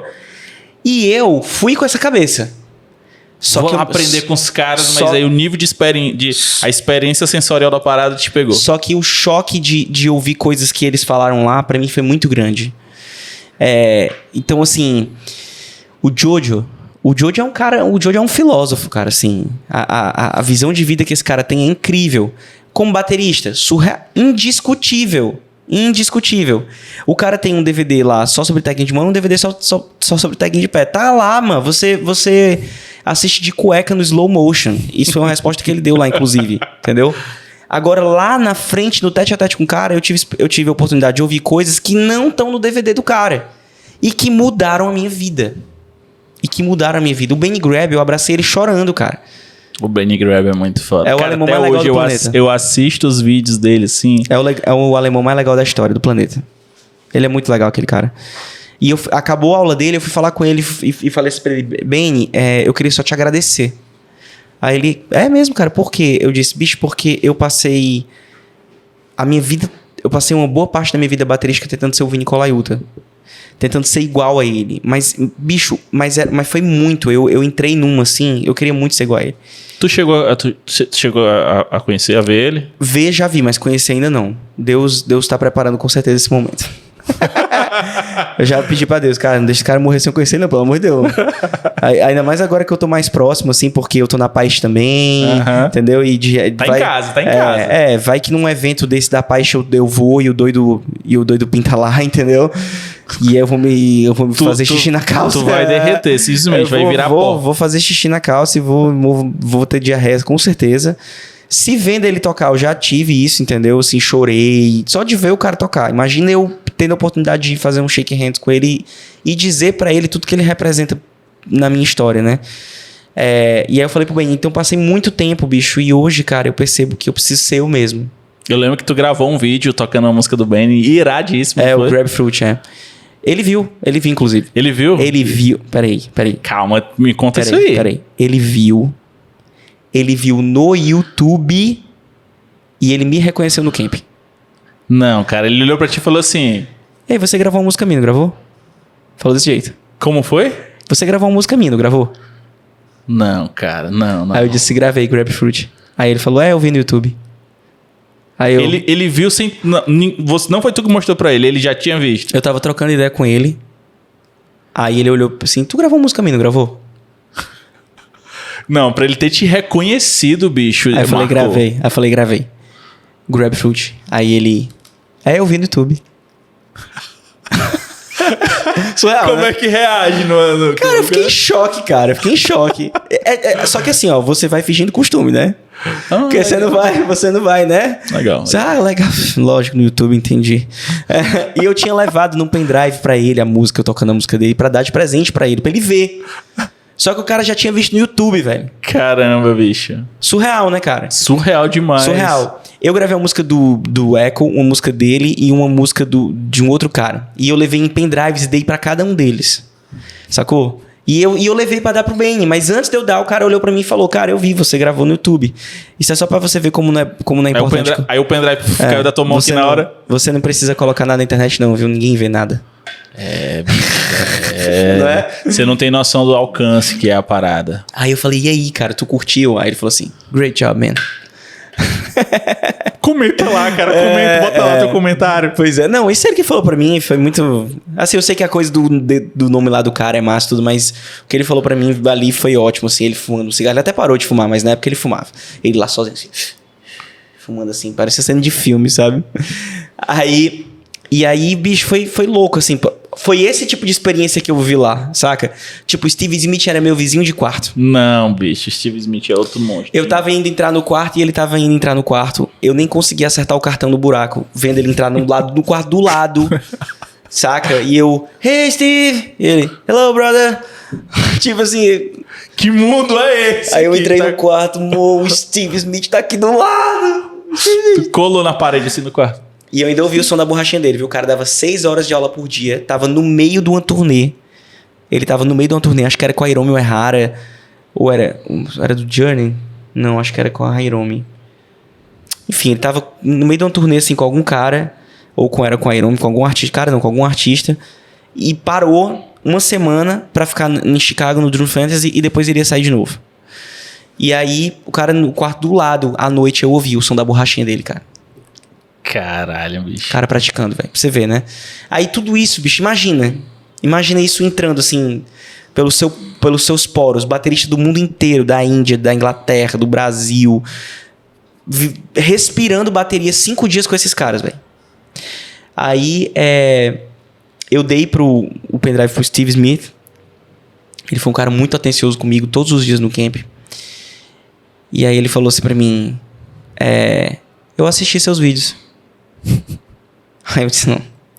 Tá de brincadeira. Eu disse, não. Mas não foi no YouTube, não. Eu botei o pendrive no computador e assisti. Ah, sim. Aí eu falei, cara, o Steve se deu o trabalho de botar um pendrive no computador, de abrir. Brasileiro cara, em Chicago entregou o pendrive pra ele. Quantos discos, DVDs ele recebe pra assistir, cara? Quantos, velho? Quantas pessoas pedem pra fazer isso? E o cara fez isso com o meu vídeo, né? Aí eu falei, poxa, Steve, obrigado, tô muito honrado. Aí ele disse assim, eu falei, você pode me dizer o que você achou? Porque é muito importante pra mim. E eu já tinha falado pra ele que eu tinha viajado 12 horas pra ter aula com ele. Porque ele foi o divisor de águas pra eu ter ido, né? Mas assim, Jojo, o Echo, com certeza. Mas quando eu vi que o Steve ia estar, meu irmão, eu tenho que estar nesse lugar, entendeu? E aí, eu falei, cara, eu viajei 12 horas do Brasil. O artista que eu trabalho tá em turnê. E eu tô a ponto de não tocar mais com ele pra ter aula com você. Então, se você puder falar o que você achou, pra mim é muito importante. Aí ele falou muita coisa legal, mas ele falou assim, cara, você é incrível, você tem um futuro brilhante. Aí ele falou assim, uma das coisas que ele falou foi assim, você gravou uma música do Echo, não gravou? Aí eu falei, gravei. Ele disse, você entregou pra ele o pendrive? Eu falei, entreguei. Aí ele falou, eu espero que ele veja você tocando a música dele. Que aí isso, bicho. E quer saber uma coisa muito louca? Zerou a vida. Uma coisa muito louca, muito louca. Nesse dia, que foi o último dia, que foi quando eu falei, o Steve tá ali, vamos falar com ele, porque sabe lá desde quando é que eu vou chegar nesse cara de novo, né, velho? Eu tava indo pra aula, a última aula foi do Benny. Ou foi do Echo? Acho que foi do Benny. Aí eu tô lá no elevador, o elevador abre, eu entro, tem um cara. Aí eu, né, tipo, oi, tudo bem, como é que tá? Aquela coisa, eu falei, quem é sua aula hoje, né? Aí ele disse, não, eu não sou aluno. Aí eu, tá, desculpa. Ele falou, qual é a sua aula? Eu falei, não, a minha é com o Benny Graham, legal. Eu falei, você não é aluno? Aí ele disse, não, eu trabalho pra Vic Firth. Aí mostrou o crachá dele. Aí tinha escrito lá, Joey Testa. E eu já conhecia esse nome das revistas, né? Ele é o Artist Relation da Zildjian, porque a Vic é da Zildjian. Uhum. Quem foi o cara que assinou meu contrato lá na Vic hoje? Hoje que eu digo assim, quando eu entrei? Ele. Joey Testa. Puta. E eu encontrei com esse cara no elevador do Drum Fantasy Camp, sonhando com um monte de coisa. 3 anos depois, o cara tá aqui cheio de medo dele esses dias que ele mandou as baquetes pra mim lá pros Estados Unidos, que pra eu pegar lá. Convidei ele pra ir no show. O Joey Testa que eu conheci lá, que tava do lado do Steve Smith quando o Steve disse todas essas coisas, é o cara que assinou meu contrato e é o cara que hoje me cuida de mim lá na Vic. Caramba, bicho. Isso é uma experiência que eu acho que vai ser difícil de superar, viu? Ah, não, é única. Experiência única na vida. Única. Só um encontro com o Vini mesmo. E que eu espero que seja bom, né? Porque, sei lá, vai que o cara não tá no dia bom, né? Pode acontecer, né, cara? Não, esses caras são assediados, né, bicho? Assim, pela galera e tudo mais. Eu espero que seja um dia legal. Tem gente que encontrou com ele e disse que foi legal. Tem gente que encontrou e disse que não foi tão assim. Mas, outra coisa, né, que a gente falou de relacionamento, network. Uhum. Tudo, bicho, é um ambiente. Por exemplo, uma coisa é o Vini tá ali no show, eu gritando o nome dele. Outra coisa é a gente tá no evento da Paz e eu tá lá como endorser. Você acha que ele vai... Entendeu? Tá vendo como muda? Sacou? Outra coisa é eu chegar, oi Vini, tudo bem? Claro que não vai ser que nem, acho não sei se foi não sei quem foi com o Aquiles, um cara que o Aquiles admirava muito. Acho que talvez tenha sido até o próprio Vini que falou, não, conheço você, Aquiles, eu já te vi e tal. Porra. Acho que não vai acontecer isso comigo, mas assim... Aconteceu com o Benny, né? Aconteceu com o Benny, exato. Mas o Benny é um cara mais ligado na internet do que o Vini, né? O Vini não é tão na internet assim. Já mais das antigas. Mas enfim, cara, foi uma experiência surreal, mudou minha vida. Não mudou minha vida tecnicamente. Mudou minha vida nessa coisa de buscar a minha própria identidade, profissionalismo, observar o profissionalismo desses caras, como eles levam ao limite o profissionalismo, entendeu? A galera, os caras são mega disciplinados, né, o Echo é enjoado, o Echo não é enjoado, o Echo é profissional e tem que rolar do jeito que ele tá dizendo, porque ele quer entregar do jeito que ele sabe que ele tem que entregar e acabou. É o Echo, pô. A galera Tipo assim, música é uma parada... E agora é uma pergunta mesmo. Música é uma parada que te exige muito... mais do que tu imaginava que te exigiria? Ou pra ti é algo fluido, é algo natural? Nada, pô, dá um trabalhão. Dá um trabalhão. Fazer o trabalho que eu faço, dá um trabalhão. Editar vídeo, dá um trabalhão. Lançar curso, dá um trabalhão. Fazer vlog, dá um trabalhão. E olha que eu sou um editor muito zé perto de quem trabalha com edição. Mas dá um trabalhão. Entendeu? Responder a galera dá um trabalhão. E ainda estudar, né? Praticar exige muito da minha disciplina. É tipo aquele filme lá do Whiplash? Do Whiplash? Não, acho que é tipo aquele ali? Ali é Hollywood, né? Mas exige muito da minha disciplina. Mais ainda agora com a agenda do padre. Eu tenho que ter o dobro de disciplina para praticar. Entendeu? Bicho, essa coisa de natura... Fluido, nem... Sabe? Não tem nada fluido não, pô. É tipo... Dá trabalho, cara. Dá trabalho. Exige mesmo. É trampo. É trampo. Sacou? Graças a Deus eu descobri isso muito cedo. Pode crer. E hoje tu tá tocando com o padre... Fábio de Mello. Fábio de Mello. E como foi esse encontro? Também foi super louco, porque foi pós-pandêmico. Porque o padre Fábio de Mello... Não, o Fagner é cearense, né? É daqui, da terrinha. O Fábio de Mello é... São Paulo. São Paulo. Então, como foi esse... Cara, aí entra uma coisa que eu sempre falo assim, meu empresário é muito forte, sabe? O meu empresário o bicho é desenrolado. É o rei dos contatos. O padre conheceu o Rafael. Vulgo Professor. The Professor, Neruda. E eles começaram a trocar ideia pelo Instagram. E o padre admirava muito o trabalho do Rafael já, né? O jeito que ele toca e tal. Que é realmente... O Neruda toca muito bonito, né? E aí pegava as músicas dele... Ele toca bonito e ele é bonito, né, isso aí cara? também, indiscutivelmente. Vai vir aqui, viu, tem que Rafa? vir, Bater um papo comigo aqui. Tem que vir. Vai ser ótimo bater um papo com ele. E o bicho é bonito mesmo. Parece um descanso de tela de computador, né? Uma capa de caderno. Capa de tilibro. Exatamente. E aí eles começaram a se seguir. O padre estava aposentado dos palcos. Ele tinha parado a carreira dele dos palcos. Então ele não ia mais fazer show. Ele já tinha divulgado isso, inclusive. E aí o padre começou a sentir que era hora de voltar. Que era pra ele voltar e tal. E aí ele falou, Rafa, se eu fizer um show em Fortaleza, você monta uma banda? Aí o Neruda disse, tá montada, padrinho, pode vir. Tá montada. E aí começou a ficar mais sério esse negócio. Aí ele voltou, fez uns shows no final de 21. E rolou esse show aqui em março. Lá no Iguatemi, no Dia das Mulheres, em 2022. Mas o retorno foi aqui em Fortaleza? Não, foi final de 2021. Aí ele veio fazer aqui... Aí rolou essa agenda pra fazer aqui em Fortaleza. E o plano deles era ter uma banda no Nordeste. Pra quando viesse pro Nordeste ficasse mais barato, né? Com custo e tal. Isso aqui, a tivesse uma banda lá. Que era a banda que tava com ele, tipo, há mais de 10 anos. A mesma banda. E aí foi uma história muito louca. Aí a gente montou a banda, né? O Rafael montou a banda. A gente sempre conversando sobre isso. A gente é muito parceiro. Que banda, viu, bicho? Que banda... Que setup humano é aquele ali, Timaço. Eu falo isso pra eles direto. Falou, não é porque vocês são do Ceará, meus conterrâneos. É os vingadores da música, meu amigo. Os caras são demais. Eu falei, eu não levo com desdém conviver com vocês. Vocês são músicos excepcionais, nível dos músicos de Rio São Paulo, que a gente gostaria de trabalhar também e tal. Quero trabalhar com muitos deles ainda. Já trabalhei com alguns, com muita alegria. Sou amigo de outros, mas eu tenho muito orgulho de trabalhar com vocês, porque, bicho, é muita competência. A galera ali toca muito, muito profissional, muito competente.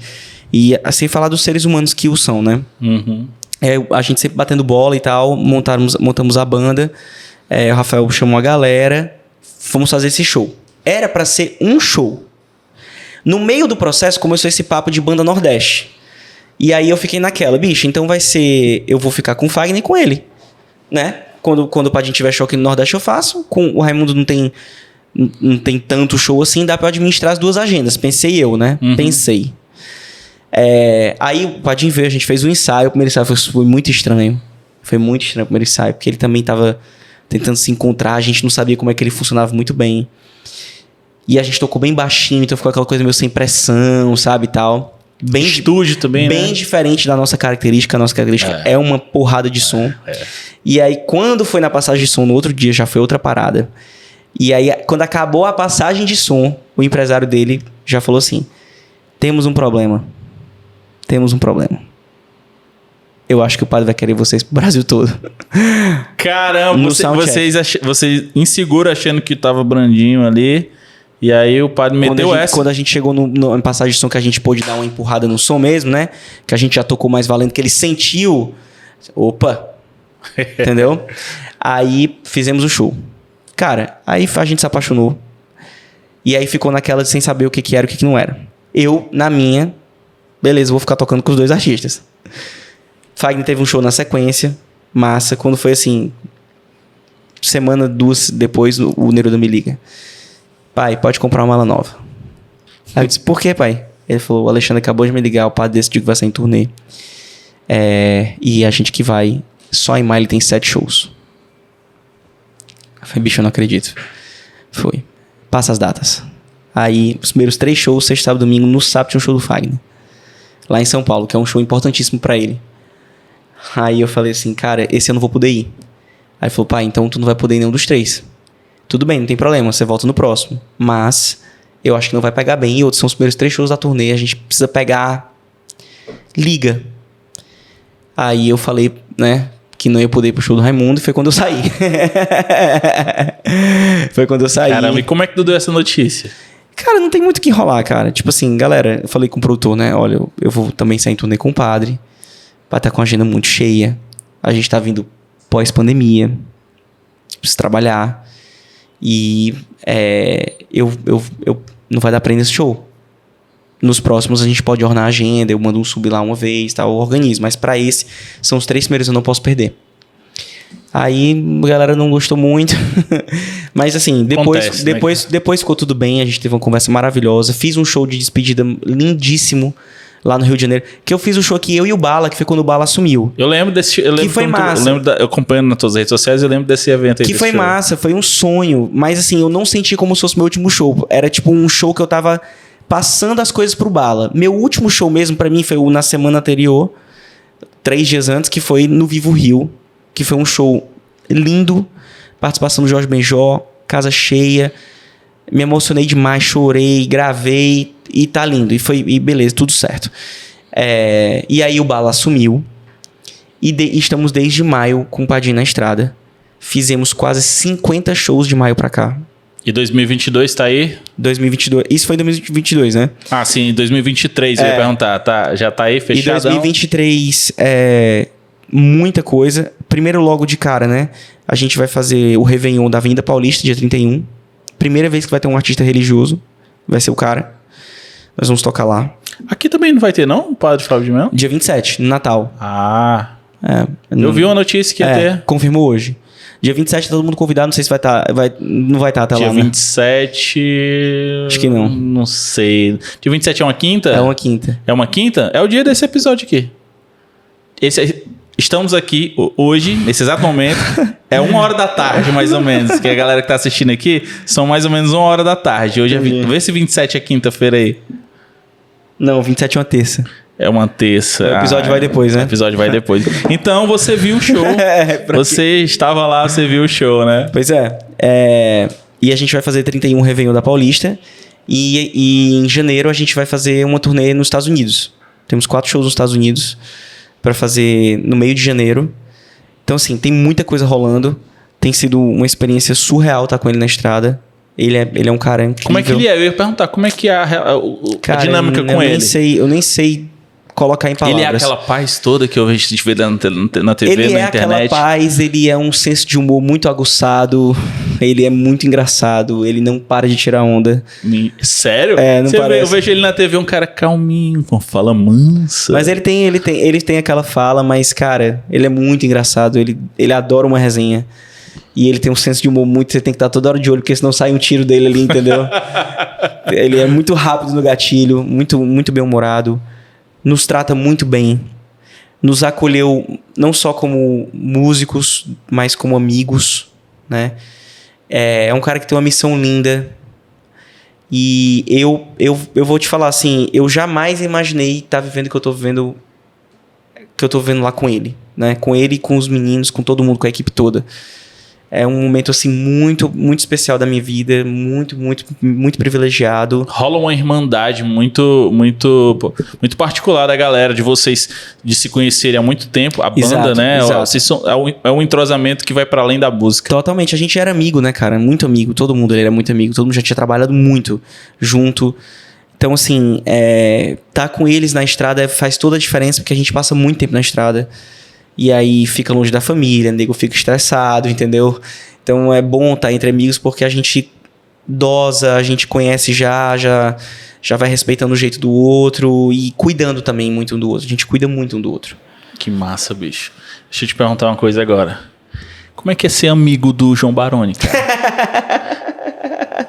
Cara, eu sou muito fã daquele cara, meu irmão. Pelo amor de Deus.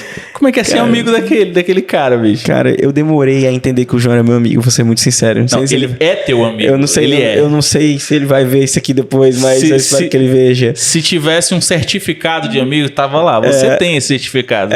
Eu demorei a acreditar que ele era meu amigo. Eu passei um tempo achando que ele era só um cara legal, com um fã. Sacou? Mas quando eu recebi o convite do casamento dele, eu falei pra Renata, acho que a gente é amigo do cara. Acho que é oficial. O casamento não é todo mundo que vai, né? A gente não pôde ir porque a gente ia pros Estados Unidos. Mas, enfim. Cara, o JB é um cara muito incrível também, cara. Esse é relax total. Sabe, um cara de boa, acorda cedo, passeia com o Zion, um cachorrinho dele lá, de manhã. Então, você não imagina que aquele cara é a batera de uma banda de rock and roll, assim, entendeu? É um super avô. E caramba. Um cara família pra caramba, gosta do sossego, sabe? Mas bom de papo. Meu Deus, é muito bom conversar com o JB, assim, um cara que tem muita história boa pra contar. Eu fico falando pra ele que o Paralamas é tipo os Power Rangers, né, cara, da música pra mim, assim. E ele é tipo o Ranger Vermelho, né, cara? Tipo, ele é aquele cara que influenciou todo mundo. E o JB, bicho, ele tem uma coisa que eu acho barato, assim, que neguinho vira criança perto dele, sabe? O Bala também tem isso. Carlos Bala. Você vê assim, os caras, assim, os bateras tudo conversando, não sei o que. O Bala chega, todo mundo vira menino. Bala, é aquela gravação lá do dia. Bala, é aquele Montré lá que você tocou. Bicho, porque Bala, e aquele... tem uns caras, assim, que não tem como você não virar menino chegando perto desses caras. Eu quando vejo Bala, cara, eu tenho 10 anos de idade, velho. Eu tenho 10 anos de idade quando eu vejo Bala, assim. Eu fico um menino, cara. Aquele DVD lá. É aquele branco, né? Que ele tá com a bateria branca. Aquele ali eu perguntei tudo. Da primeira à última faixa eu perguntei. Inclusive, eu comprei uma Master branca por causa daquele DVD. Eu tive uma Master branca igual a do Bala, daquele DVD. Só por causa daquele DVD. Aquele DVD é muito foda. Eu assisti muito. Muito. Eu acho que uma das minhas primeiras playlists no Spotify eu coloquei muita música daquele DVD. E sabe o que é doido? Aquilo ali não era pra ser um DVD. Eu lembro que no final do show o Diavanté fala assim... Como é que ele fala? Eu gostei, ficou tudo perfeito. Tipo, como se fosse uma parada meio que ensaio. Gostei, não vamos mudar nada, Então, aquilo ali era pra ser um show. Era pra ser não. Foi um show ao vivo pra Multishow. Que rolou um DVD depois. Mas não era um DVD, não teve sabe, aquela coisa, um DVD. Não, os caras aquilo ali tocando valendo, orgânico, usaço. O DVD você vê que é um show, cara. Não é mole aqueles caras ali tocando junto também, né? Calazans, o Bala, André Vasconcelos, João Castilho, Marcelo Martins, enfim. E aí, tipo, o Baroni tem isso, assim, também. Você vira menino com o cara, entendeu? Eu tive muitas experiências legais com o João. Ele passou uma semana aqui em Fortaleza, quando a gente se conheceu. E a gente passou uma semana junto, que foi quando teve o workshop do Eloy. E a gente tocou com 3 baterias. Que foi uma coisa insana também. Coisas que a vida presenteia a gente. Então, ser amigo dele, cara, é um privilégio muito grande, bicho. Assim, que eu demorei a assimilar, assim, sabe? De que eu posso pegar aqui o telefone agora, ligar pra ele e trocar uma ideia, cara. E perguntar como é que ele tá. Da mesma forma, na pandemia, ele me ligou. E só esse encontro, Eloy, Robertinho e João Baroni, já é uma coisa que... Foi demais, cara. Foi demais. Isso aí foi uma vez na vida, assim, cara. O Eloy, ele tem uma vibe... Eu não sei se eu posso falar assim, mas ele tem uma vibe muito Robertinho Massal. Tipo assim, de ser desde criança, começar, né? Total. A gente se identifica muito nisso, inclusive. A gente tem uma foto novo aqui, eu e ele, uma foto bem tosca, inclusive. Que toda vida que é o aniversário dele, eu marco essa foto, sabe? Quem vê os vídeos do Eloy, ele criancinha, de camisa de botão, tocando no Faustão. E ganhando o Modern Drum Festival, né, cara? E aí vê ele hoje, careca, cabeça raspada, tocando Sepultura, rockzão muito louco. Exatamente. Você fala assim, vale, meu Deus do céu. Gorila na bateria. Que pegada é aquela, bicho? Cara, e ao vivo é muito pior, viu?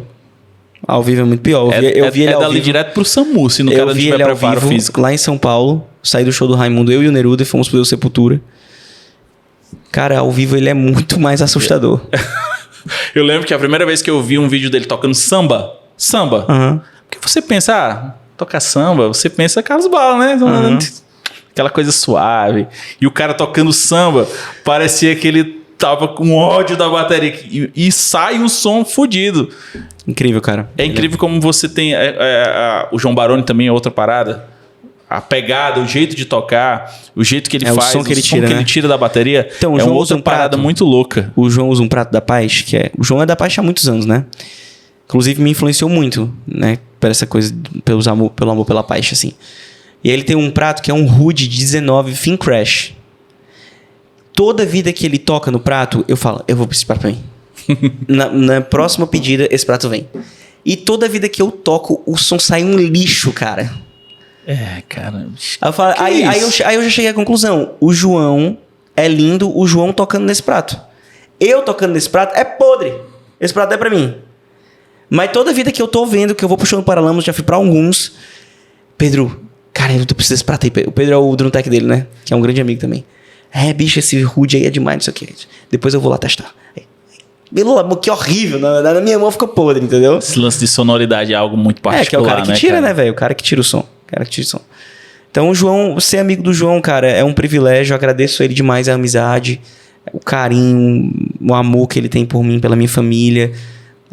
Todo incentivo, toda a força que ele me deu e me dá. Não tem palavras, cara. E um amigo muito querido mesmo, muito querido. Cara, que massa, bicho. Bicho, a gente tá conversando. Eu acho que esse é o episódio maior aqui do canal até agora. Até agora já passamos de 1h40 minutos. Meu Deus, bicho. Mas eu tenho certeza que quem tá aqui até tá adorando isso aqui. Ah, que bom, que bom. Eu tô adorando, queria sair mais aqui. E antes que a gente se caminhe pro final, eu queria te perguntar pra ti os projetos pra 2023, assim, né? Na tua vibe mais particular, nos teus autorais. Tem algum um masterclass vindo aí, workshops? Como é que tá a vibe dos teus projetos para 2023? Então, cara, os meus projetos pessoais, eles giram muito no online, né? Então, eu tenho um curso, que é a Fábrica de Mãos, que eu tenho algumas centenas de alunos lá. E que eu dou muita atenção pra galera lá. Então, assim, é uma coisa que demanda uma energia. Tem coisas que a gente ainda vai entregar na fábrica, né, nos próximos anos aí, que eu ainda quero fortalecer mais o core da fábrica. Dá uns spoiler aí, cara. Não é que, por exemplo, uma das coisas que a gente vai fazer na fábrica é uma como é que chama? Uma websérie. Uma websérie falando sobre profissionalismo. Com o Eloy, com o Sérgio Melo, com o Fagner e com o Padre. Uma websérie. Os caras vão dar entrevistas, eu vou entrevistá-los só falando sobre profissionalismo. Ou seja, meus alunos... Traz os caras pra cá.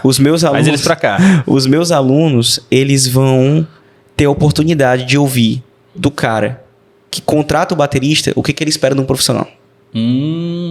Entendi. Já pensou? Porra, isso é único. Não é único. O Fagner, ele foi diretor artístico da CBS. A CBS é a antiga Sony. Ou seja, só entrava na Sony quem ele assinava. Neguinho chegava, a Sony... E aí, Raimundo? CBS. Aí ele ouvia, esse aqui pode assinar, esse aqui não. Então, imagina a experiência que esse cara tem. O Raimundo gravou 40 discos. Porra. Bicho, é disco pra uma vida. Desculpa, caralho. O cara tem horas, mais que o Tubarão de Mar e o Urubu de Voo gravando. Imagina o que você ouvir de um cara desse. O que ele espera de um profissional que toca com ele. Entendeu? Eu vou ter a oportunidade de ouvir do cara que me deixou na banda com 23 anos, de ouvir, cara, o que foi que você viu que te... Vou deixar esse cara aqui. Qual foi o start que deu, que te chamou a atenção? Pois é. E o Padre também, que é um cara que é de uma gravadora enorme, que já gravou vários discos, gravou com grandes músicos. Zé Maria, que é um grande produtor, produziu várias coisas do cara. Cristóvão Bastos já escreveu vários arranjos pro cara, Jorge Elder, não sei o quê. Imagina ouvir desse cara também. E eu também pedi pro Padre trazer uma palavra, claro, também, né, não podia ser diferente. Sim. Falando sobre sonhos, sobre fé, sabe? Porque envolve muito isso da galera que sonha em ser profissional, né? E fora o Eloy, fora o Serginho Melo. O Eloy, né, dispensa comentários, o maior baterista de metal do mundo, na minha opinião.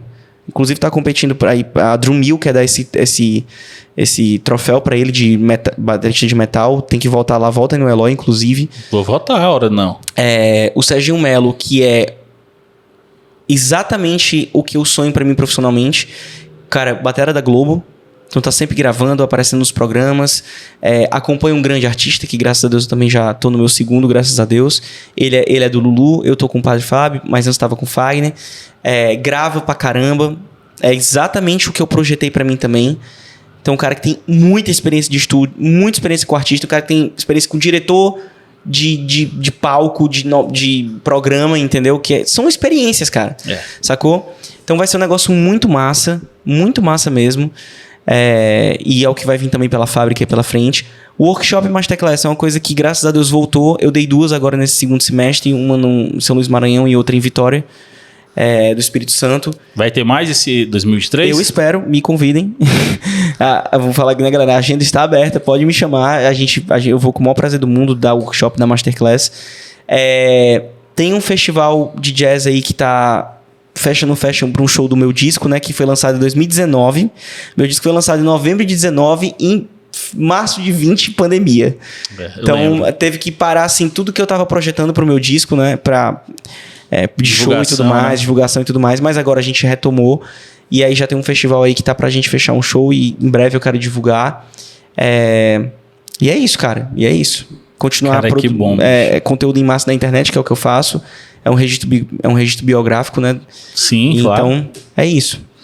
Cara, nem sei o que dizer desse papo isso, aqui, cara? eu nem sei, cara. Que é isso, cara. Eu que te agradeço. Desculpa aí ter falado tanto. Nada. Por mim, eu acho que eu ainda ficaria mais umas 2 horas aqui. Mas eu sei que vocês... Obrigado. Isso é bom porque... Tem que voltar. Você vai voltar. eu acho que quando eu chamar o Neruda, você vai vir junto? Virei. Com certeza. Meu parceiro, onde meu compadre estiver, eu tô junto. Cara, que bom. E você que assistiu até o final, se não deu like no começo, agora não falta motivo se você dar like nesse vídeo. Deixa teu comentário. Robertinho vai deixar aqui as redes sociais dele. Eu vou colocar aqui embaixo, mas fala aí, cara, como é que a galera te acha em YouTube, Instagram? Você me acha em todo lugar com Robertinho Marçal. Robertinho Marçal, primeiro e único. Se você me acha em todo lugar com Robertinho Marçal. Porque antes o Instagram tinha uma coisa de botar o @, né? Agora, se você botar o nome da pessoa, você já acha, né? Pronto. Então, você me acha em todo lugar como Robertinho Marçal. YouTube, TikTok, Instagram, Facebook. Você vai me achar. Até o próximo vídeo. Deixe seu like, escreva seu comentário, se inscreva no canal e a gente se vê no próximo episódio.